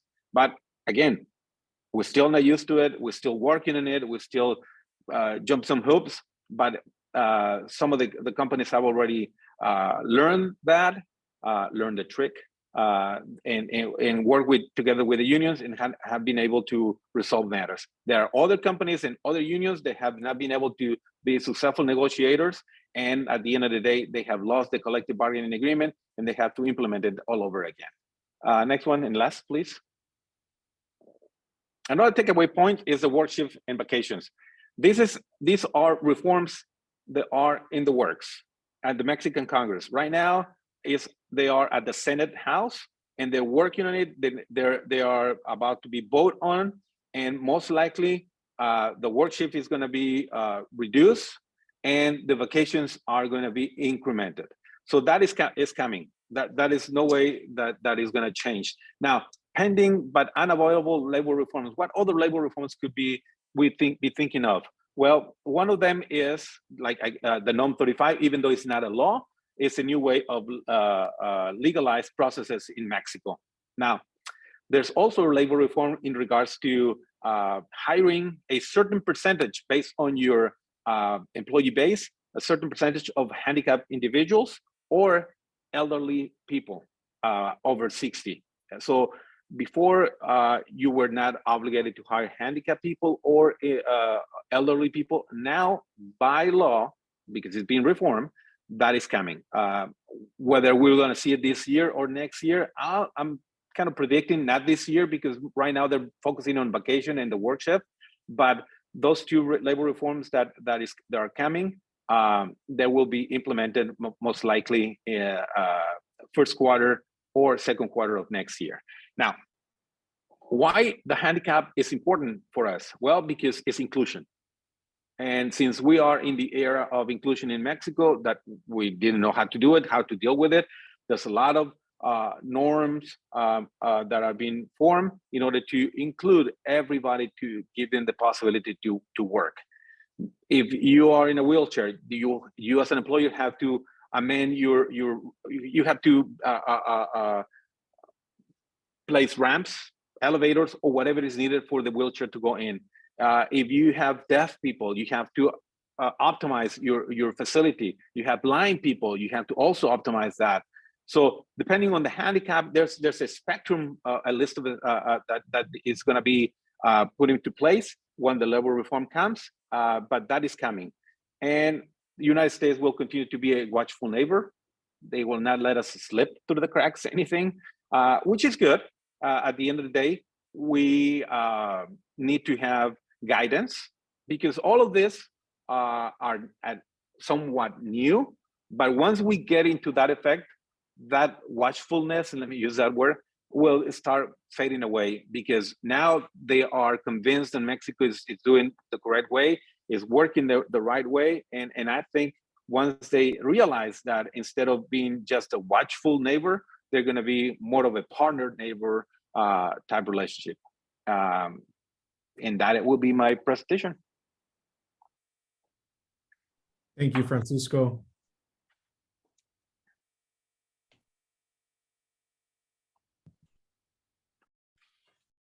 Okay. I just wanted to remind everyone that we will have a Q&A session after our last speaker. But now I'd like to introduce our next speaker, Mr. Jorge Torres, President of Interlink Trade Services in McAllen. Jorge is the president and a licensed U.S. customs broker of Interlink Trade Services with offices in McAllen, Pharr, and Brownsville, Texas. He holds a bachelor in business administration in accounting from Texas A&M University and a master of professional accounting from Texas A&M International University. Jorge has been a licensed U.S. customs broker for 25 years and has worked with maquiladoras and customs brokerage operations for 30 years. Jorge has been a speaker at various seminars, speaking on NAFTA, USMCA, tariff classification, ACE reconciliation, actual cost submission, and import-export procedures for maquiladoras. Jorge has been instrumental in startup of several maquiladoras in Reynosa and Matamoros. He provides consulting services to companies and trade associations on NAFTA, USMCA, tariff classification, ACE reconciliation, actual cost submission, U.S. customs compliance, and CT-PAT, among other areas. Jorge is a former adjunct faculty member of Import-Export at South Texas College, training tariff classification and U.S. customs regulations from 2001 to 2005. Jorge will be talking this morning on import-export and supply chain considerations. Thank you, Jorge. Thank you very much, Raul, for the introduction. I'll go ahead and share my screen and stop the video so you can focus on the presentation.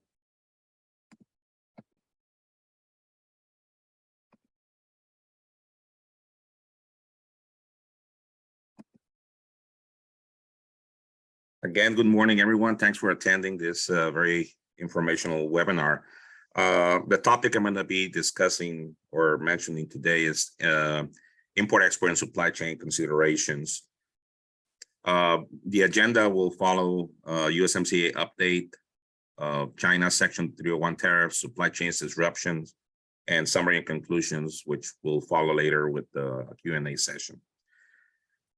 I always start my webinars on USMCA with providing general information. So this might be repetitive, or some of you might know, but for everyone to be refreshed, we want to mention that on November 30th, 2018, the United States, Mexico, and Canada officially signed the USMCA, United States-Mexico-Canada Agreement. And then a revised agreement was signed by the three countries on December 10th, 2019. Now, this is important because the USMCA was negotiated in Mexico by the former administration of Enrique Peña Nieto, and then they revised and signed the new agreement with the incoming president, López Obrador. And as you can notice, it mentions United States, Mexico, Canada agreement. It doesn't mention free trade agreement. So in essence, it's a broader agreement. It does contain free trade provisions, but it's interesting that they took out the word free trade. So now it's USMCA, United States, Mexico, Canada agreement. The revised agreement was ratified by the U.S. House of Representatives on December 19, 2019, and then on the Senate on January 16, 2020.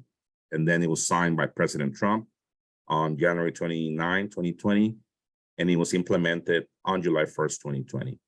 We didn't have a gradual transition from NAFTA to USMCA.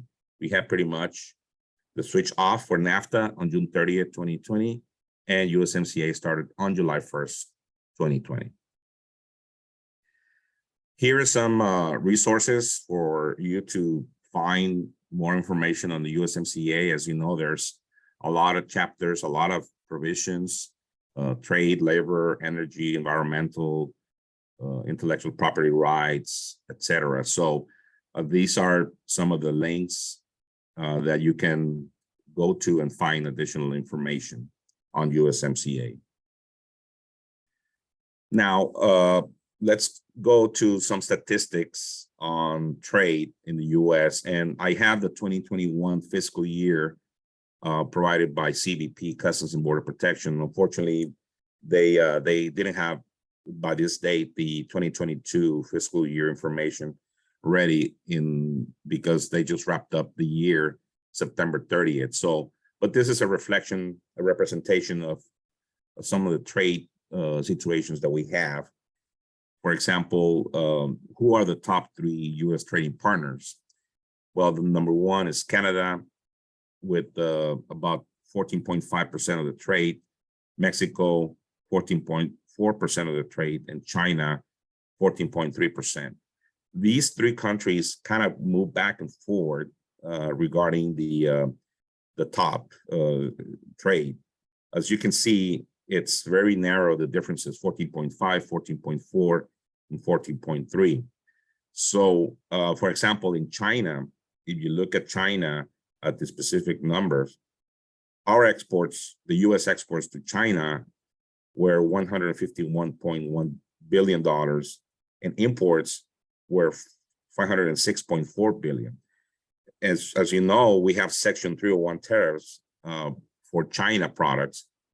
So even with that, the imports were much higher than exports to China. And that has been the trend, but this is important to mention because based on the Trump administration implementation, we expected to have less imports from China, but that wasn't the case.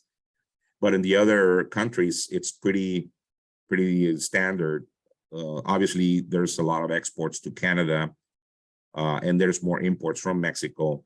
And that has to do with the IMEX maquiladora type of industry, which we have more products coming from Mexico than going into Mexico.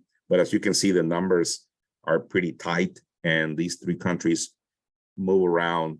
Mexico has been on top of Canada for a few months, and things, that's how it's been working in the last few years and months. In regards to import value of goods, we had an increase from fiscal year 2020 compared to 2021 from $2.4 trillion to $2.8 trillion. Only from USMCA, meaning that the tariff, the duty rate, preferential duty rate for USMCA, we only had $543 billion of USMCA applicable trade, which is imports from Canada and Mexico applying the preferential treatment. Total entry summary means total customs transactions, import transactions for consumption. That also, we had an increase from 32.8 million in fiscal year 2020 versus fiscal year 2021 with 36.9 million, meaning that there were more transactions, more import transactions coming into the United States. And something that is very interesting that I wanted to mention is we call Section 321 transactions, which we call the de minimis or e-commerce type of transactions. Those have been increasing dramatically in the last few years. In 2020, we had 636 million import transactions of de minimis or e-commerce type of transactions. But then in 2021, it increased to 771.5 million transactions of de minimis or e-commerce. So we're going to see that trend to increase. Actually, most of this are coming from China, from the Far East into the United States via air and ocean. But we're also seeing a trend that Mexico is being used as a fulfillment center or fulfillment warehouses for e-commerce in the United States. And as a matter of fact, there are companies already setting up for this particular service in Reynosa, Mexico. So we're going to see an increase in cross-border de minimis e-commerce transactions in the next few years. So we need to pay a close attention to this segment of the business. In regards to duties and taxes collected, there was an increase from fiscal year 2020 versus 2021 from 74.4 billion to 93.8 billion. Then we have the special provisions under the different sections, which is there are special tariffs for special products for specific countries. For example, for Section 201 tariffs, which are solar panels, washers, and washer parts, we had $955 million collected for fiscal year 2021. And then for Section 301 tariffs, which are mainly Chinese tariffs, there were some European Union tariffs, but mainly they were from China. We had a collection of $44 billion just on the Section 301 tariff. So this is a big chunk of the duties that have been collected lately. Section 301, 232 tariffs on steel, $1.6 billion were collected in fiscal year 2021. And for Section 232 tariffs on aluminum for fiscal year 2021, $455 million. So these are some of the numbers in regards to collections that you can see. We have had an increase, and we expect that same trend for fiscal year 2022. but maybe at a slower pace. And then fiscal year 2023, because of the possibility of a recession, we might see that as a drop, but we'll be evaluating that information.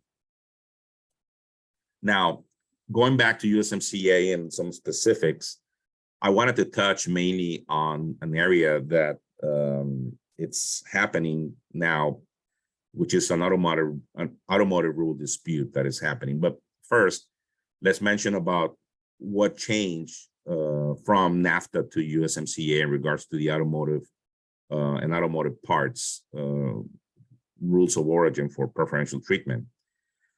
First, the USMCA elevated regional value content requirements of up to 75% compared to 62.5% under NAFTA, which with similar high content thresholds for core, principal, and complementary parts. So we have an increase for the automotive, actually for the automobile itself, from 62.5 to 75%. That's going to be gradual for 3 years until 2024. And then they also separated the different components into core, principal, and complementary parts. So those will also have increases from starting 2020 up to 2023, starting 2024. But not only, so we only had regional value content under NAFTA, but now under USMCA, there's 2 additional requirements. One is the new requirement for vehicle producers to use steel and aluminum. At least 70% of the producers' steel and aluminum purchases must originate in North America. So now there are certain components that have to contain this 70% aluminum or steel content, and mainly the chassis, body parts, etc. But those are the ones that have to comply with this. And then on top of that, we have a new requirement for labor value content, which now requires that a certain percentage of qualifying vehicles must be produced by employees making an average of $16 per hour, which is 40 to 45% of the content of the vehicle has to be produced by employees making an average of $16 per hour. So basically, a vehicle has to contain 40 to 45% parts or made with this salary threshold of $16 per hour, which in essence, what it does, it forces to some degree to assemble the vehicle in the US and also source the most important components, engines, transmissions, in plants that pay an average of $16 per hour. So this might not impact smaller components, but as far as the assembly of the vehicle per se and some core components, that's where the 40 to 45% will have to come, where $16 per hour has to be the average rate. There are very complex formulas to calculate this, and also the steel requirements. We still haven't seen any major verifications for the contents, so this has not been tested really. They're giving time to OEMs to adapt to this new requirements, but coming 2023, 2024, we're going to see an increase in verifications and ensuring that these provisions are being complied with by the OEM. So it's going to be interesting in the next couple of years how it's going to translate for the automotive industry. Now, I mentioned this because of these new rules, we have a dispute on the interpretation, in particular to the regional value content calculation of core parts. The US and Mexico have failed to resolve a dispute over the interpretation of USMCA automotive rules of origin, which are threatening the goal of boosting regional manufacturing under the USMCA. And the conflict focuses on how to calculate the percentage of a vehicle that comes collectively from the three countries under the USMCA Mexico-Canada agreement. The US insists on a stricter way than Mexico and Canada. I believe they agreed to for counting the origin of super core parts, which is table 8.2, which includes engines, transmissions, and steering systems in the overall calculation, which makes it harder for plants in Mexico and Canada to meet the new threshold of 75% regional value content. For example, if a supercore part uses 75% regional content and thus qualifies under that requirement for duty-free treatment under the individual rule for that particular core part, Mexico and Canada argue that the USMCA allows them to round up the number to 100% for the purpose of meeting a second broader requirement for the entire vehicle regional value content. The US, however, does not want to permit rounding up or roll up, making it tougher to reach the duty-free threshold for the complete vehicle. As of now, automotive assembly plants located in the US can comply with the regional content requirement if it were to be applied as the US interpreted, but not Mexico and Canada. And this is an example of, well, this is table 8.2 for the parts that we're talking about. We have the engine, transmission, the body and chassis, the axle, suspension system, steering system, and advanced battery. But on column 2, we have the components that make those core parts, which is the head lugs, the crankshaft, etc., for the battery cells, modules, arrays, etc. So these core parts are made from these components.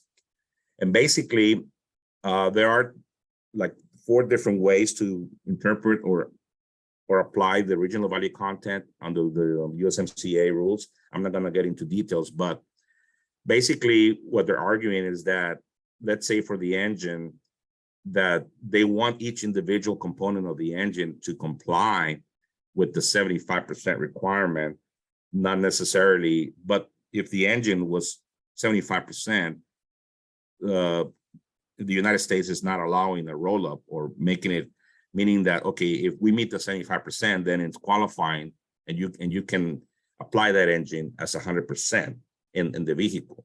So it's very complicated how it's a mathematics type of situation on the interpretation. So that's where the dispute is on. So making the USMCA rules of origin too complex could cause automakers to not qualify for preferential treatment and instead pay the general duty rate of 2.5% that is applied for US automobiles.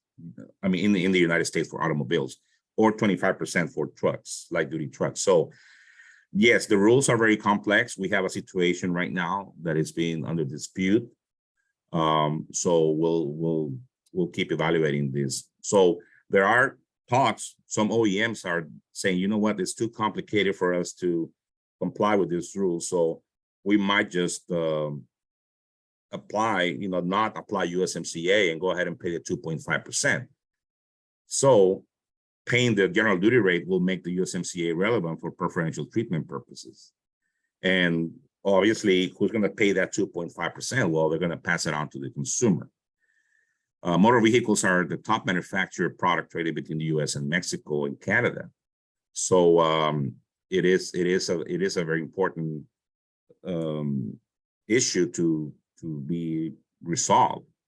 And because of the dispute, on August 20th, 2021, the Mexican government officially submitted a consultation request to the United States U.S. Trade Representative as per Article 31.4 of the USMCA to resolve this difference of interpretation of the rule. Nothing came up. So now on January 6, 2022, Mexico officially requested the establishment of a USMCA panel to resolve this difference in interpretation.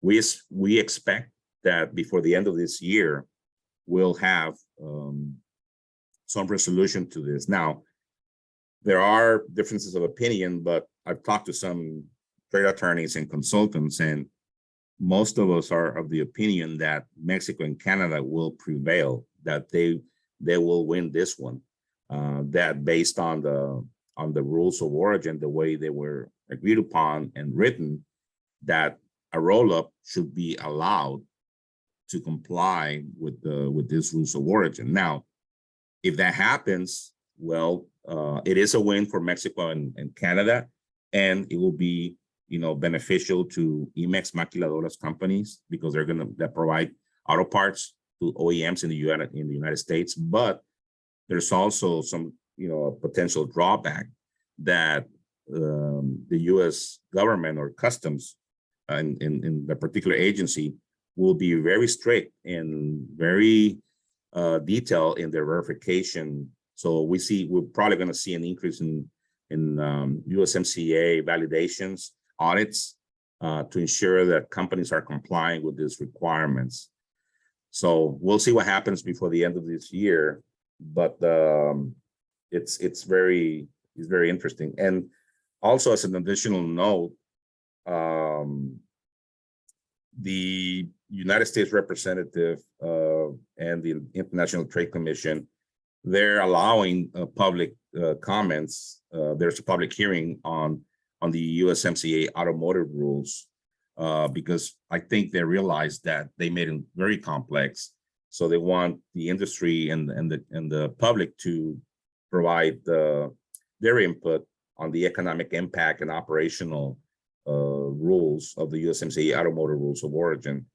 So we'll see if there's any updates or changes to these rules. I don't really think so, but we'll just have to see. But again, they made it very complicated that it's now we have this type of disputes and establishment of USMCA panels to resolve these differences. And we've already seen panels and disputes on the labor side and the energy side. I'm not going to get into those, but USMCA has caused some stir on differences of opinion and interpretation. So that's interesting. It provides, it gives us some challenges, but we'll see what happens in the near future. So that's what I have for USMCA. I mean, there's a lot of things to cover. I mean, when it was implemented in July 1st, overall, it went very smooth as far as the transition from NAFTA to USMCA, from a systematic, operational, day-to-day type of issues. But now we're over 2 years from implementation, we're seeing all these differences of opinion and disputes in the automotive rules, in the labor and energy. Now, in difference from NAFTA, we do have a sunset provision that there's an expiration date for USMCA, which is 16 years.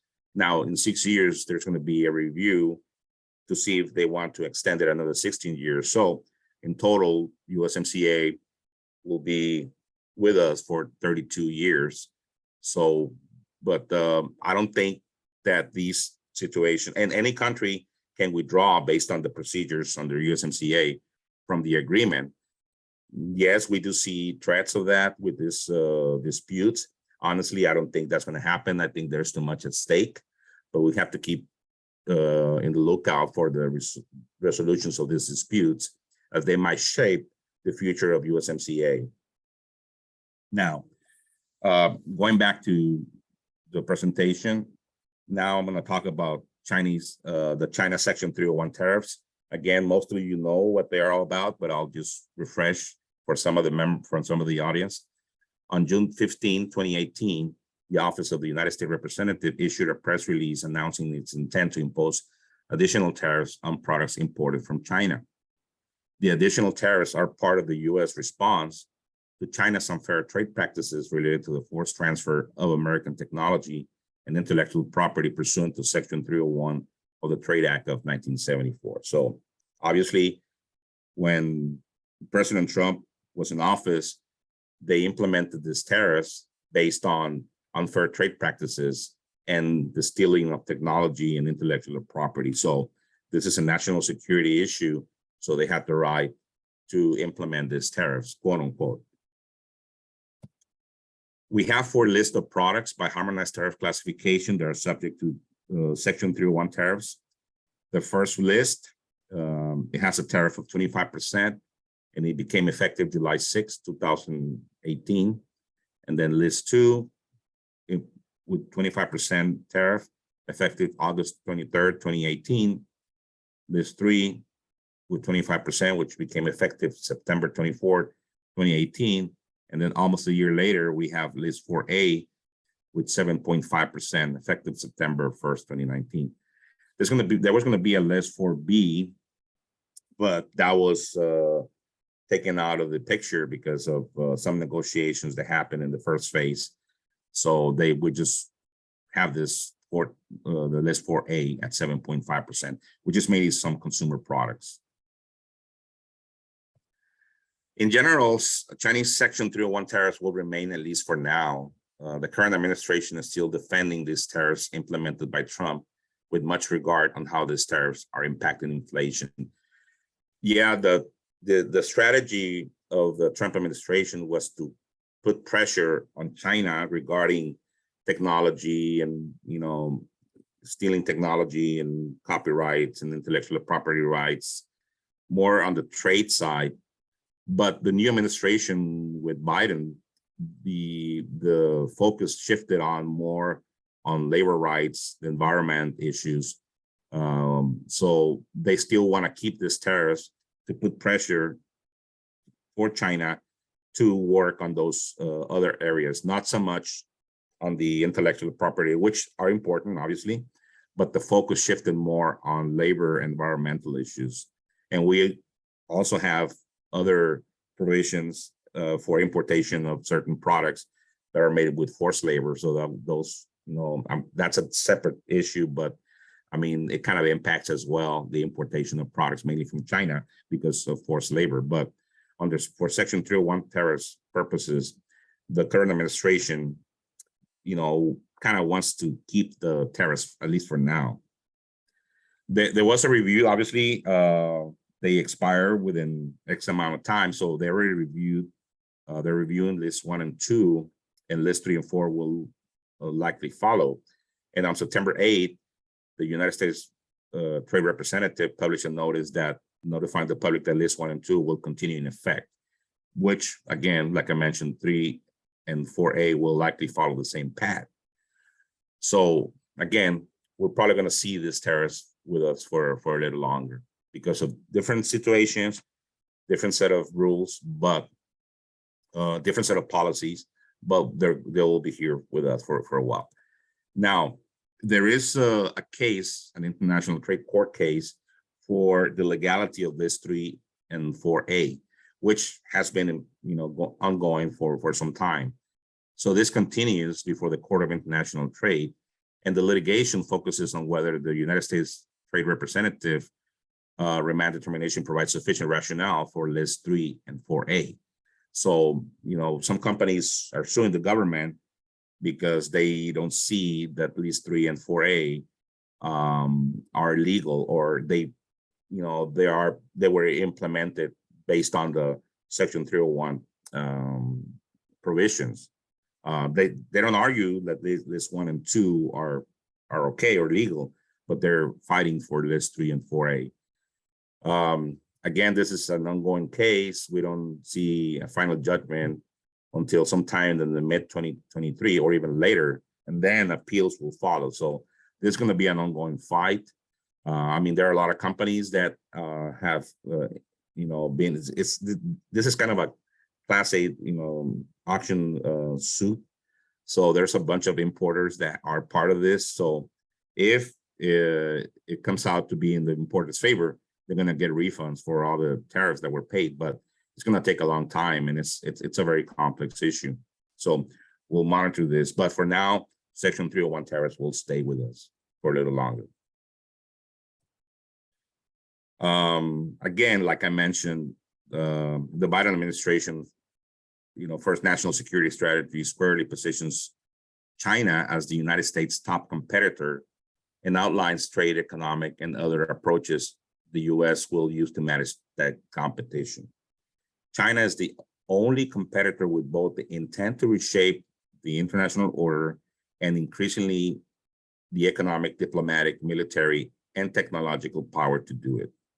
This strategy states China, like other autocratic governments, often abuses global economic order by weaponizing its interconnectivity and strengths. Examples include arbitrarily raising costs by withholding the movement of key goods, leveraging access to its market and control of global digital infrastructure for coercive purposes, and seeking to make the world more dependent on it while reducing its own dependence on the world. At the same time, China is central to the global economy and has a significant impact on shared challenges. And to cope with China's emergence, us both, our most consequential competitor and one of our largest trading partners, as well as other global challenges, the strategy asserts that the US needs to adjust its idea of globalization. So, yeah, we see China as a competitor and also a trading partner. So how do we work around, or how do we work with China? You know, like I mentioned before, it's an autocratic country, and we see, I don't have to mention, we see it in the news every day and what's going on. So how do we deal with this? So this will entail moving beyond traditional free trade agreements and longstanding trade rules that were designed to privilege corporate mobility over workers and the environment, and failed to cover the frontiers of modern economy. So what's going to happen? Well, we're seeing changes in how we're doing business and trade in the world. Obviously, like I mentioned earlier, labor rights and environment are key. So we're seeing more of what the United States representative mentioned, Catherine Tai, globalization 2.0. You're probably going to hear this term in the future more and more often. But globalization 2.0 means, to some degree, not focus too much on trade issues or, tariffs and, reduction of tariffs and things like that, free trade agreements, but more on what good is trade doing to the global environment overall, regarding labor rights and the environmental protection. So it's shifting more on the trade issues, but more on the humane side of labor and environment. So globalization and the future of trade is going to be dependent on those factors.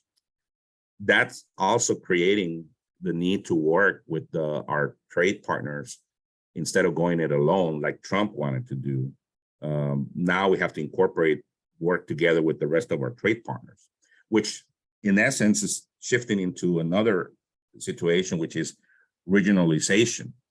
And that has more to do with the nearshoring and other issues, which I'm going to talk about later. But this globalization 2.0, besides what I mentioned right now, it's shifting also to some degree to regionalization, which means that regions will be competing between each other for trade in the global aspect of things. So this is something that it's going to be interesting in the next few years, how trade and how globalization is shifting from the old ways of just protecting the corporations and focusing on tariffs and things like that. So we'll monitor that as well.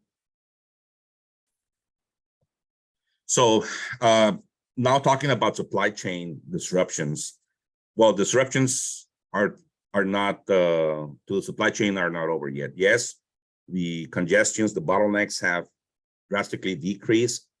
It's almost the same as the pre-pandemic. Also, pricing on ocean containers, air freight has dramatically decreased, and we're pretty much at pre-pandemic costs. But it's not over yet, because something that we learned with the pandemic is that things can change in a matter of days or minutes, pretty much. So we still have challenges that are facing global supply chain. So the first one that I mentioned here is the rise of cost of living. Increases in the cost of goods will impact demand, which makes it difficult for supply chains planning. And nobody wants uncertainty. We're going through it right now. We see inflation and we see cost increases every day. So it's very hard to budget and plan purchasing, et cetera. So this is going to create an impact. We also have labor unrest issues because of the increases in cost of goods, obviously are creating a demand from workers for wage increases. So this creates in some instability, and we have strikes in the transportation industry. We have had dock workers, railroad, trucking. So this strikes kind of, puts everyone, very concerned because, the ports, they cannot offload containers. The railroad industry, which it's, we depend a lot of it in the United States. If there's a strike, it will shut us down. So, and also the truck driver shortages that we have, there are not enough truck drivers, at least in the United States, are creating additional strains in the supply chain. Energy shortages, that's another big issue. We saw that the diesel reserves in the United States are at the lowest point. We only have less than a month, something like that. So if something happens here, no diesel for trucks. So what's going to happen? So increases in energy prices and shortage of energy supplies will cause a ripple effect in the global supply chains. Geopolitical uncertainty, the invasion of Ukraine has had a tremendous impact on the global supply chains, as we know. And then we have continued tensions between the US and China, where Taiwan can continue to create disruptions, especially in the semiconductor industry. We've seen what has happened with the semiconductors shortages, and it has dramatically impacted the automotive industry. So these geopolitical uncertainties, we have to be in the lookout for them as they have a direct impact on supply chain. Extreme weather also, obviously we have climate change. Hurricanes routes have a direct impact in the supply chains by creating delays in transportation route challenges. The Mississippi River, for example, is drying, and the barges, there's a lot of people don't know, but a lot of products, bulk products move through the Mississippi River in barges. So if there's not enough water, barges will have to be, transport, or goods transported by barges have to be transported in another way. So weather has an impact. And lastly, I didn't put it here, but what if we have another pandemic? How do we deal with that?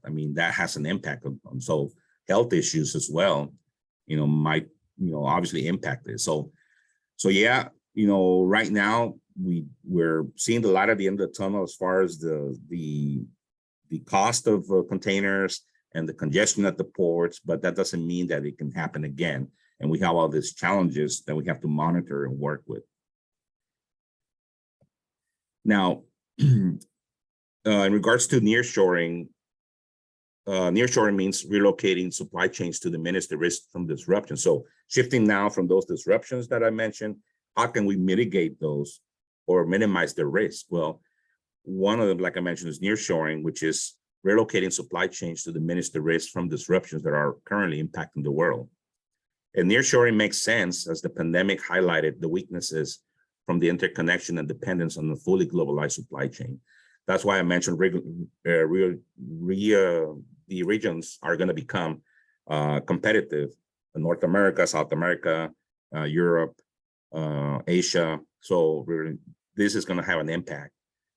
Regionalization is the answer, and we're seeing the positive impact of that in North America region. So USMCA, besides being a trade agreement, has a lot of different provisions that hopefully will make our region more strong or stronger. So while many companies are taking the steps of relocating their assembly production facilities, they're also resourcing their parts or components with suppliers in the region. So the manufacturing industry also has a ripple effect by reshoring or nearshoring, by sourcing with suppliers in the region. So, and then suppliers that used to supply this companies that were in the Far East or Europe are going even further and relocating their operations to be closer to their customers. So not only the industry, the manufacturing industry of finished products are nearshoring or locating to our region, but also their suppliers. So at this point, the relocation of the raw material supply chain is fundamental, as risks are involved in not doing so. Again, the pandemic showed us that our reliance in Asia, particularly China, put us in a real bind. So nearshoring, being near to your customer, it's a key factor for mitigating the effects of a supply chain disruption that like we had in 2020, 2021.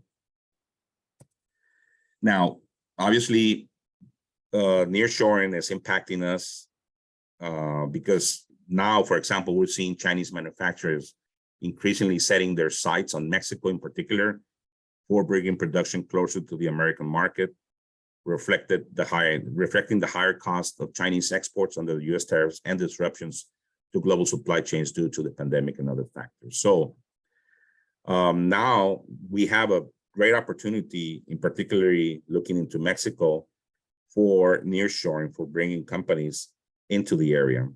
And China, for example, it's a big example. They're looking to not only to mitigate the pandemic supply chain issues, but also take advantage of USMCA and also to some degree avoid paying the Section 301 tariffs. Apart from the traditional destination in Southeast Asia targeted by Chinese producers, Mexico is becoming the new alternative, like I mentioned, offering proximity to the US, lower labor costs, and access to the preferential treatment under USMCA, and obviously, like I said, avoiding Section 301 tariffs. Although US companies are relying on low-cost countries in Asia, there is strong evidence that American manufacturers are looking to relocate closer to home, according to a recent report by consulting company A.T. Kearney. So yeah, I mean, US companies were going into Asia, countries, Vietnam, Cambodia, as China was moving their operations as well. But those countries are kind of far away, and also their infrastructure is not as good as countries like Mexico and Canada. So relocation closer to home, that's something that is happening more often. A Kearney survey in March 2022 found that 92% of American manufacturing executives were positive about bringing factories home, compared with 78% from previous year.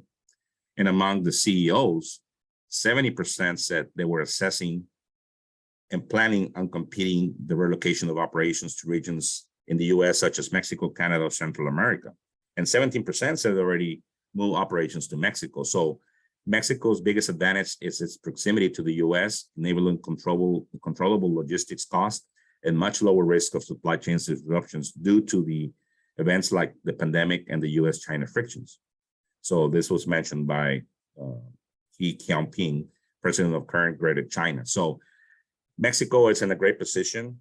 Hopefully, the Mexican government will take action on this and focus their intentions on being more business friendly. Again, I don't want to get political. There are concerns about the current administration in Mexico having a different mentality than the prior administrations. But hopefully they'll think about this and put the environment, the necessary environment and infrastructure to be able to absorb all these new facilities and growth. The supply chain, I mean, the manufacturing industry has relied on just-in-time method mainly for many years.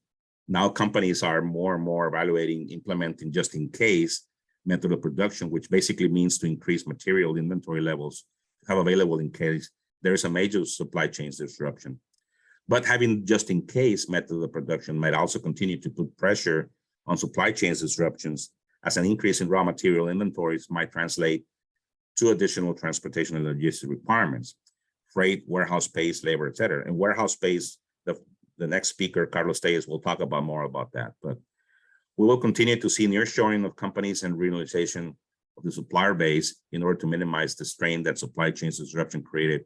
But this will take time. And Mexico will be key for nearshoring and the regionalization of the supplier base. And here's some of some studies that have been made by Harvard. For example, supply chain disruptions are proving we need a more resilient supply chain, monitoring suppliers 24/7, sourcing from multiple suppliers instead of one, mapping your manufacturing warehouse and distribution sites to ensure they're not in the same region, spreading out spreading out your risk, identify tier 2 suppliers that supply tier 1s, work with sole source suppliers to develop alternative sources, and identify and monitor sub-tier suppliers. So this is more resilient supply chain.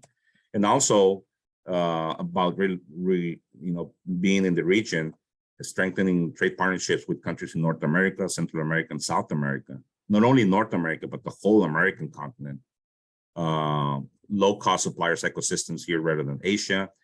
Build a reliable, cost-effective land-based transportation network, ocean and air. And again, remember with the disruptions, land is in a way, it's longer, but in some cases, but it might be more reliable.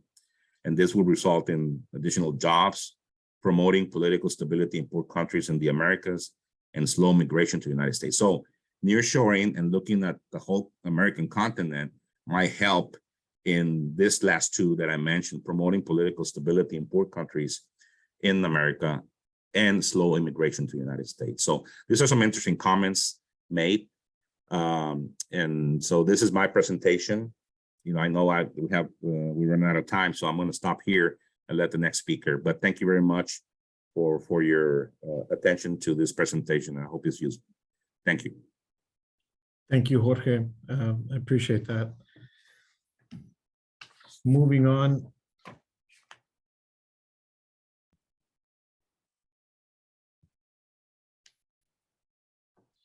Our next presenter will touch on real estate market and current trends.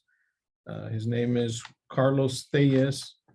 Carlos represents CBRE as Vice President Broker in CBRE's McAllen office, specializing in industrial properties throughout the greater McAllen and Brownsville, Texas areas.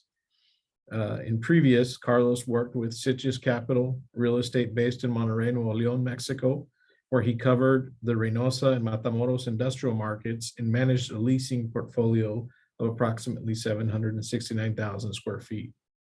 Carlos actually also spent time with the McAllen Economic Development Corporation as marketing director and Best White Real Estate brokerage in McAllen, Texas. As a native of McAllen, the McAllen-Reynosa region, Mr. Tellez consistently delivers positive solutions for clients through his knowledge of the industrial and commercial markets in the South Texas-Mexico border region. Welcome, Carlos.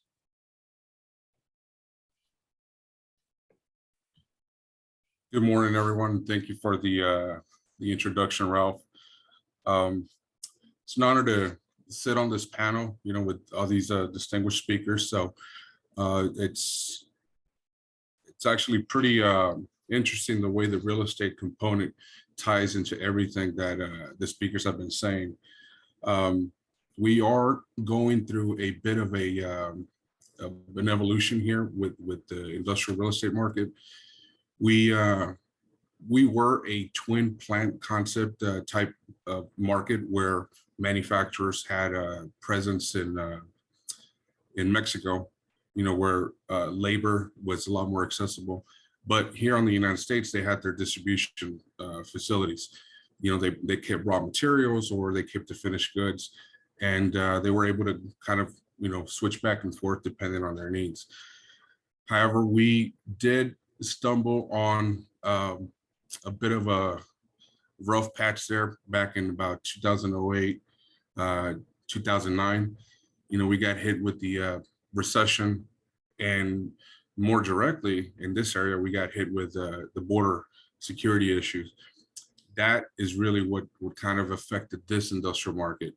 At around that time, there was a lot of institutional grade developers that had invested heavily in this area because they saw how much the Mexican market, particularly Reynosa, was growing. Anything from medical to automotive, consumer goods, electronics, everything was just kind of taken off. But so they went ahead and invested in this area in speculative construction, meaning, build it and they will come. But unfortunately, when we got hit with the recession and the border security items, a lot of those new constructed buildings were left vacant for some time. And, at that point, the market basically became a tenants market. Landlords were having to get really creative and really aggressive in terms of how they would structure deals to be friendly for a lot of these tenants. And for the sake of, absorbing a lot of this inventory, because obviously they had all of this warehouse facilities just kind of sitting idly. So that's kind of where we were at back in the 08 markets, 08 timeframe. Let's go on to the next slide here. So right now, we had a huge transition from tenants market to what is now a landlord's market. As time's gone by, we went through the COVID situation. This market did not take a hit in that regard because of COVID. Different sectors like office, real estate did take a hit, some retail obviously, but the industrial side did not. It actually had record absorption years. We had investors lining up to buy industrial inventory. They would buy vacant, or they would buy inventory that was already leased up, looking for returns. And it was a traffic that we had never really tracked here in the past. We just never had that type of activity. But with that new influx of capital that came in, obviously they started at the same time, tenants started looking for space. So put those two things together, it's a perfect storm, and the market started tightening up. We were traditionally a market of about 7 to 8% vacancy. Worst case scenario, we were at about 12 to 13% at one point. Now, as you see here, we're at 1.9, and we fully expect that number to go down even lower in the next in this upcoming quarter, because we know that what little inventory remains in this market is already pretty advanced in letters of intent with current or with new companies or existing companies that are already planning on absorbing that. Obviously, as you see here, the rent, we do it on an annual basis since we send these reports out, globally. And 580 is a number that we had never seen in this market on an industrial standpoint. We used to hover at around 360 to about 420. That was more or less the sweet spot of where to get deals done. Class A product was going to be at about 420 and so forth. And as the inventory started shrinking, these rates started going up. Now, since in this year, 2022, the market was already, pretty limited in its supply. What little did get leased had a larger ripple effect on the lease rates, on the asking lease rates. So if we started back in about 480, and we saw a huge jump to what you see now, $5.80. And that goes across the board for existing space. Some are going to be a little bit lower, because of, a larger size. But in all, with the market, kind of seeing the activity that it has, the price is just kind of driving upwards, and we don't necessarily see this coming back down to what we used to see back in the day of 360 or 420. So let's go to the next slide. So as you see here, we actually bundled up absorption and vacancy. Absorption meaning everything that got leased up or vacated. As you see here, all of these columns, these are going to be what show you the net absorption. We've been tracking it since 09. And back then, you used to see less than 300,000 square feet of absorption.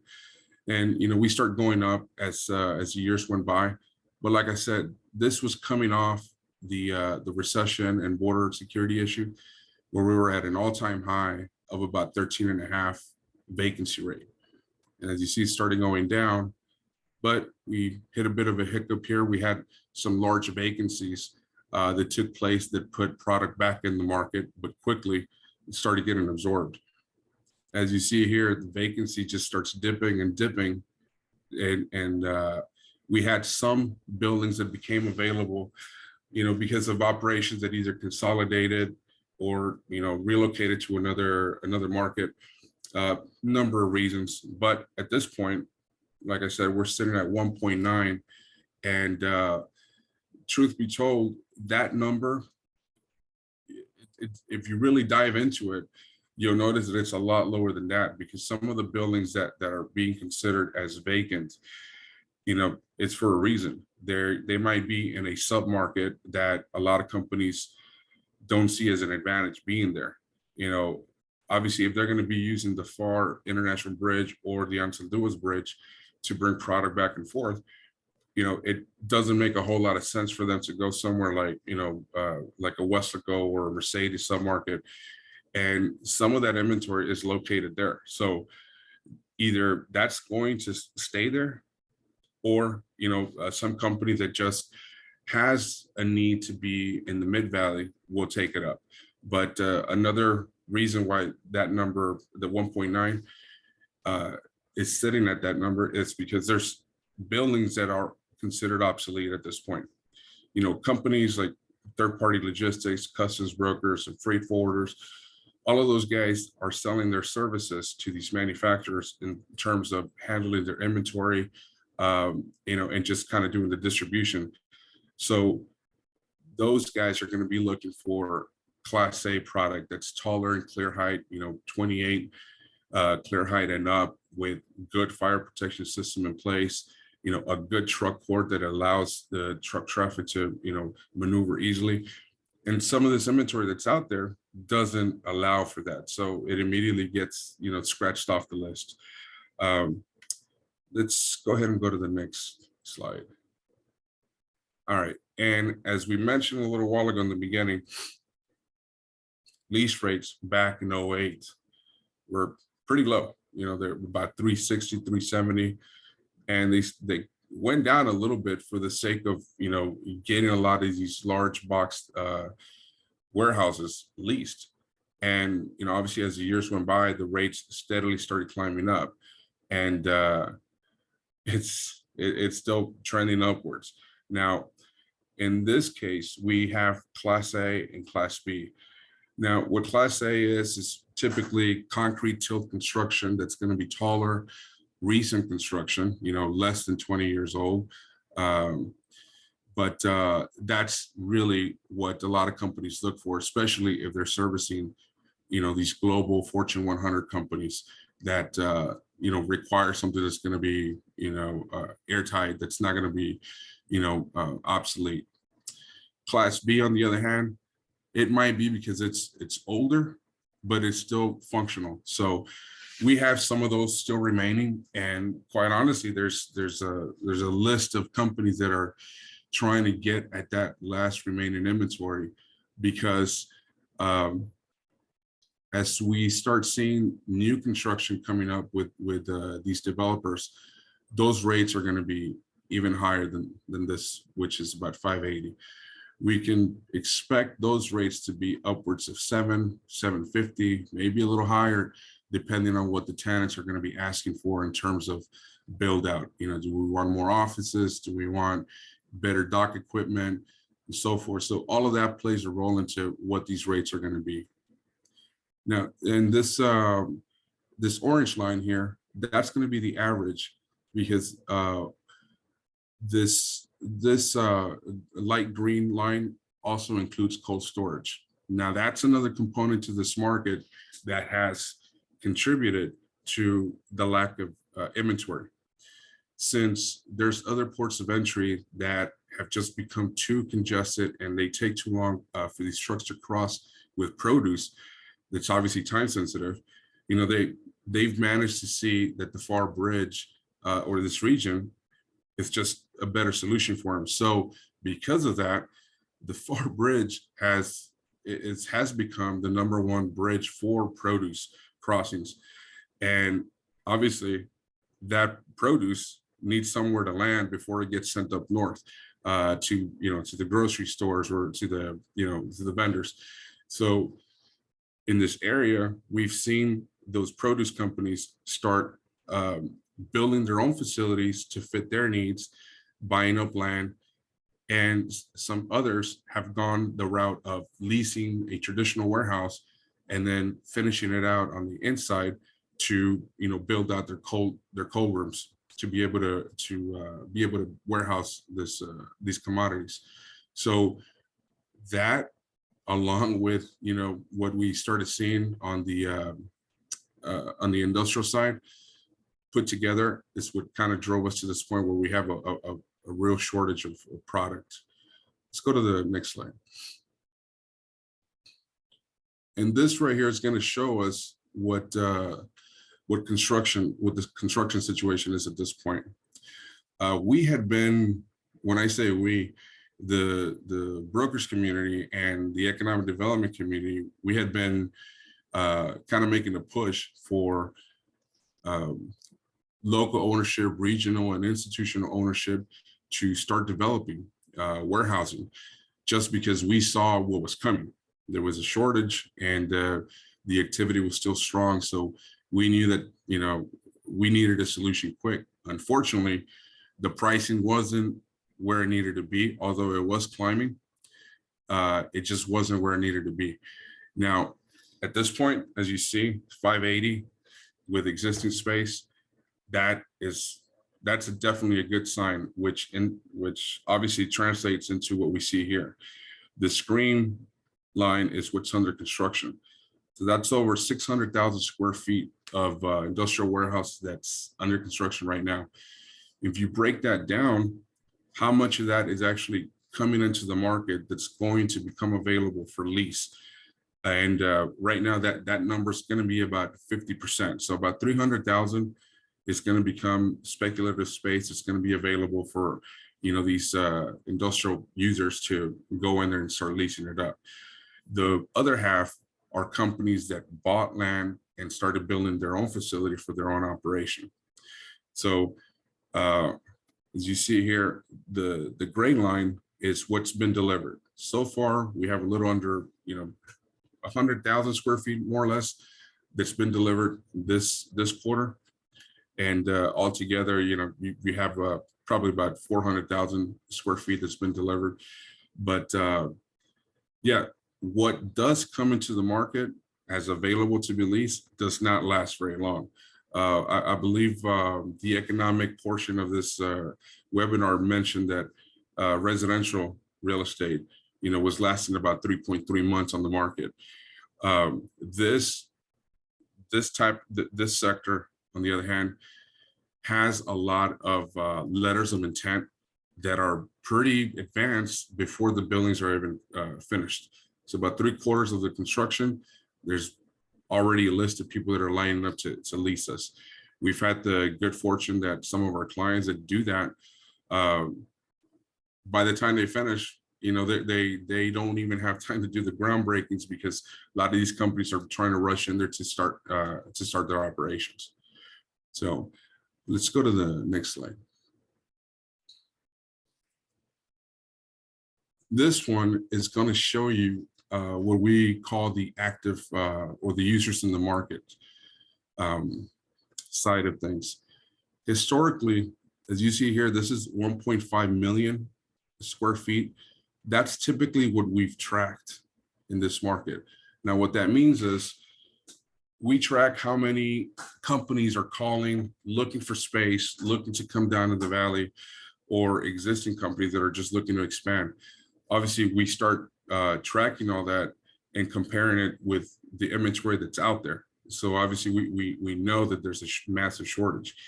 In the last year or so, that number of 1.5 million, give or take, has jumped up to over 2 million. We got up to 2.5 at one point, close to 3. And at this point, we're hovering around the 2.5. Obviously, that is a massive, you know, shortage when it comes to the product that's available. A lot of that, though, we've been able to track how it's broken down just to give you an idea. And it stems a wide array of users.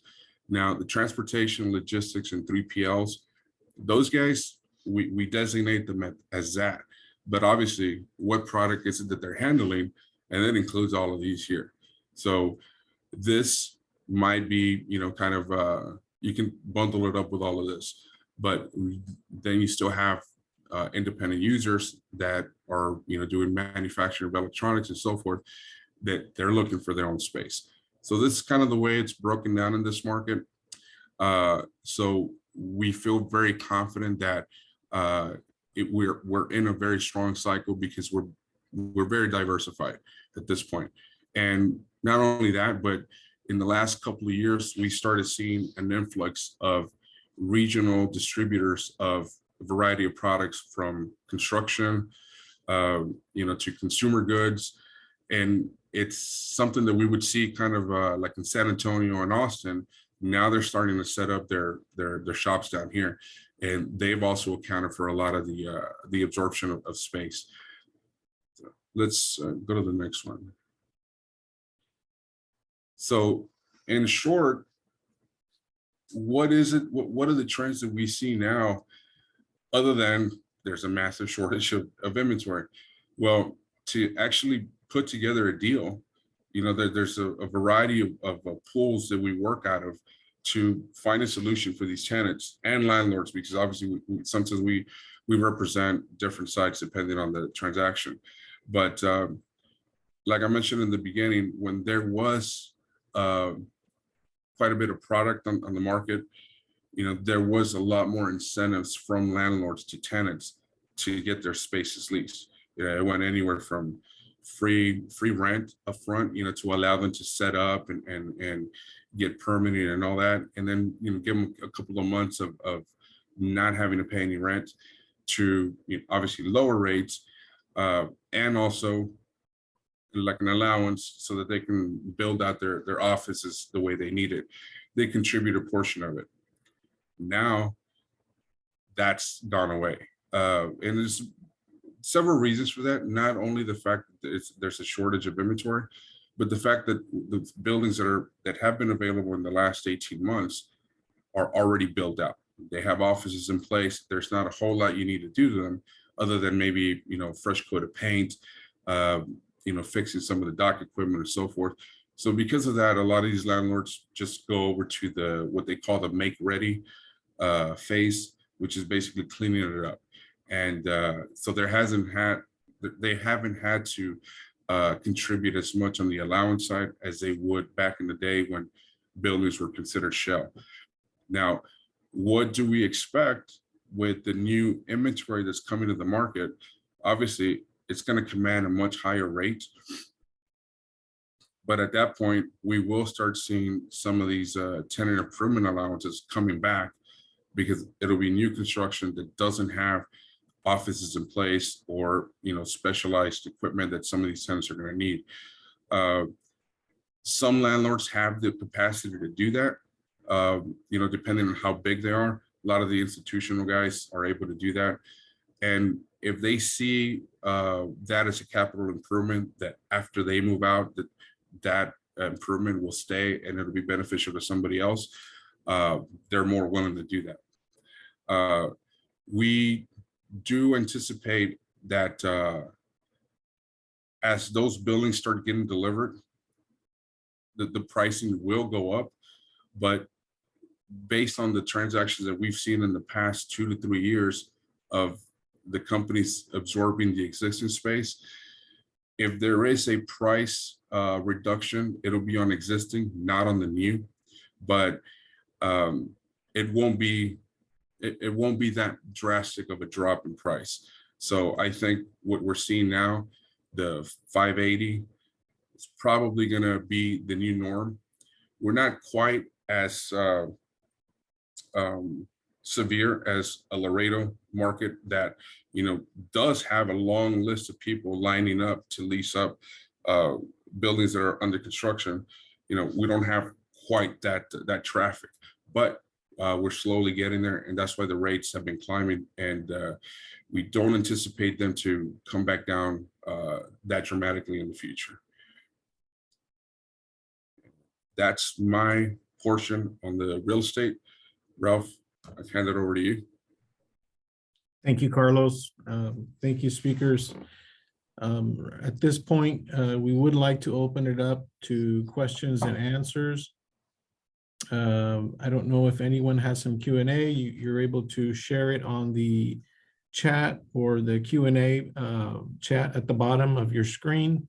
All the speakers are present and are able to answer any questions that we may have.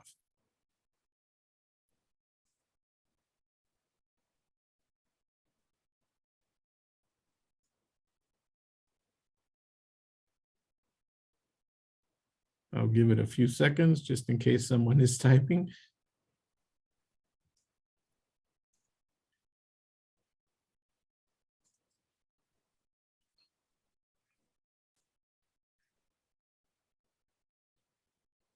Okay. Oh, there we go. We have one question that has popped up.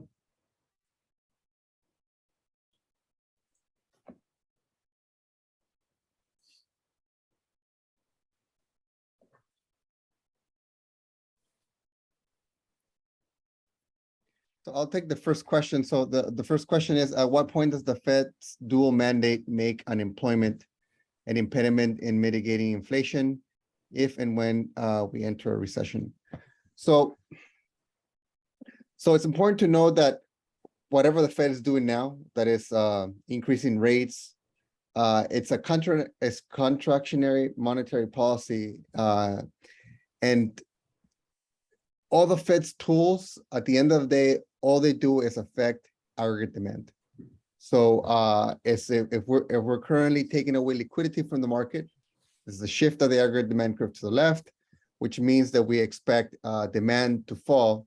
The question here is, and I think some of the speakers already alluded to this, at least Carlos was mentioning that demand for industrial spaces continue to be strong. So it turns out that demand for labor is also pretty strong at the current moment in time. So the U.S. faces a 3.5% unemployment rate, a very strong labor market. The RGV itself has, I mean, not the lowest that we've had, but I think we're in the 7% unemployment rate. So quite low from historical standards. So from the point of view of what is the implications of the Fed tightening is, yes, it's going to lead to lower demand, maybe some weakening in demand for labor. However, there's so much demand for labor at the current moment that it's unlikely to, it's unlikely to lead to massive layoffs, more likely to lead to maybe people not getting raises at work. So maybe I'll put it that way.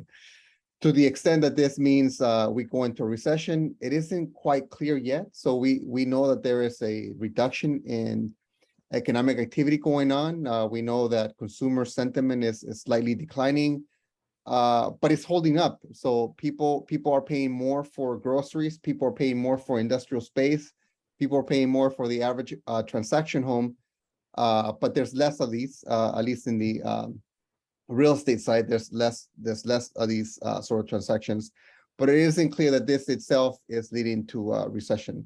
We'll have a better, clear answer for this, I think, in the next couple of days. The government is going to report GDP numbers for this most recent quarter, and we'll see if there's any decline. I don't expect to see very much as far as a decline is concerned, maybe slight decline. We know that quarter one, quarter two were slightly negative compared to 2021, but 2021 was very strong. So, as far as when we enter a recession, maybe most are, or a good number of people are predicting sometime next year, but severity or the size of it or how it trickles down to you and me is a little bit less known at this moment in time. Thank you, Salvador. The next question is from Myra Garcia. It says, good day. Are the rates that the Carlos shared for warehousing? What is the rate for manufacturing space? And I'll let Carlos answer that. Yes, thank you for the question, Myra. So the rate that you see at 580 is kind of a blended rate of all industrial space. And but I will tell you this, if it is an industrial, facility or industrial campus, it's going to vary based on the use that your prospect is looking for. So if they take the facility as is and they make the improvements on their own, obviously that's going to have that's going to impact the rate. It's going to be a lot or lower. I shouldn't say a lot, but it'll be lower. Now, if they come in and they demand, that they put an extra transformer or what have you, or more offices or an additional, a structure on site, then obviously that drives the price up. Right now, because the market has been so tight, a lot of those buildings that back in the day would have been considered cheaper because they're manufacturing and they might be shorter, they're getting similar rates as the regular warehousing, only because users need industrial space. So to answer your question, it depends on the user. If they can take it as is, your price will probably be a little lower, but if they require a lot of improvements, then that's when the price starts going up. And obviously, what kind of term are they going to give? What kind of credit do they have? That sort of stuff is where you have to kind of take into consideration on the rates. Thank you, Carlos.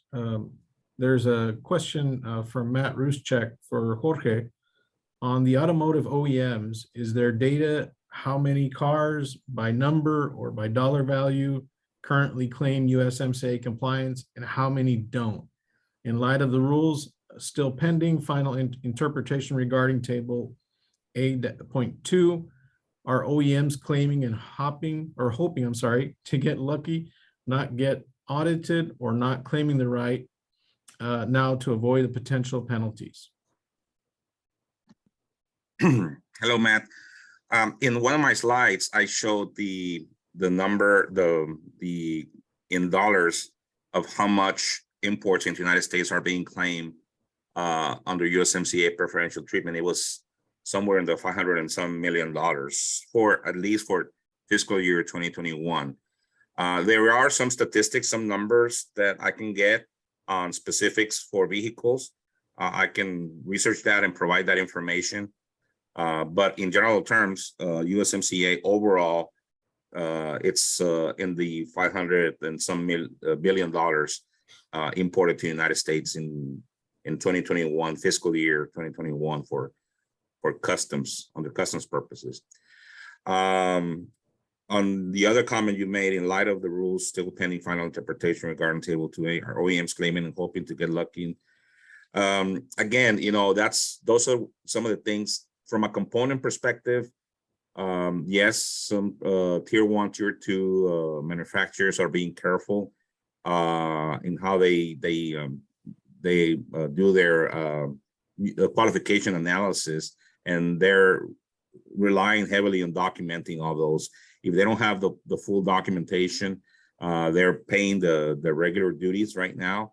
They're being ultra conservative due to the fact that we still have a lot of interpretations to be ruled out. A lot of companies are getting origin. So yeah, like you mentioned, we'll see what happens with the audits, but we do see that if Mexico and Canada win this one, we're going to see that U.S. Customs is going to audit and verify more of automotive entries or transactions in the near future. I hope that answers the question. Thank you, Jorge. Okay, I would like to remind everyone that the presentations today and the webinar in general was recorded. And so we will be sharing that with all of the participants, and even those that registered that were not able to attend. We will include the question and answer portion as well to be shared with everyone. And then, of course, links to the presentations that were presented by today's presenters. So on behalf of the McAllen Economic Development Corporation, we thank those who participated today and joined our group. And we especially thank our speakers for their time and the commitment to preparing the information provided in today's webinar. So thank you all. There are no other questions. We'll go ahead and conclude. Thank you, Ralph. Thank you, Amy, the team. Thank you. Thank you, everybody. Thank you, everyone. Thanks.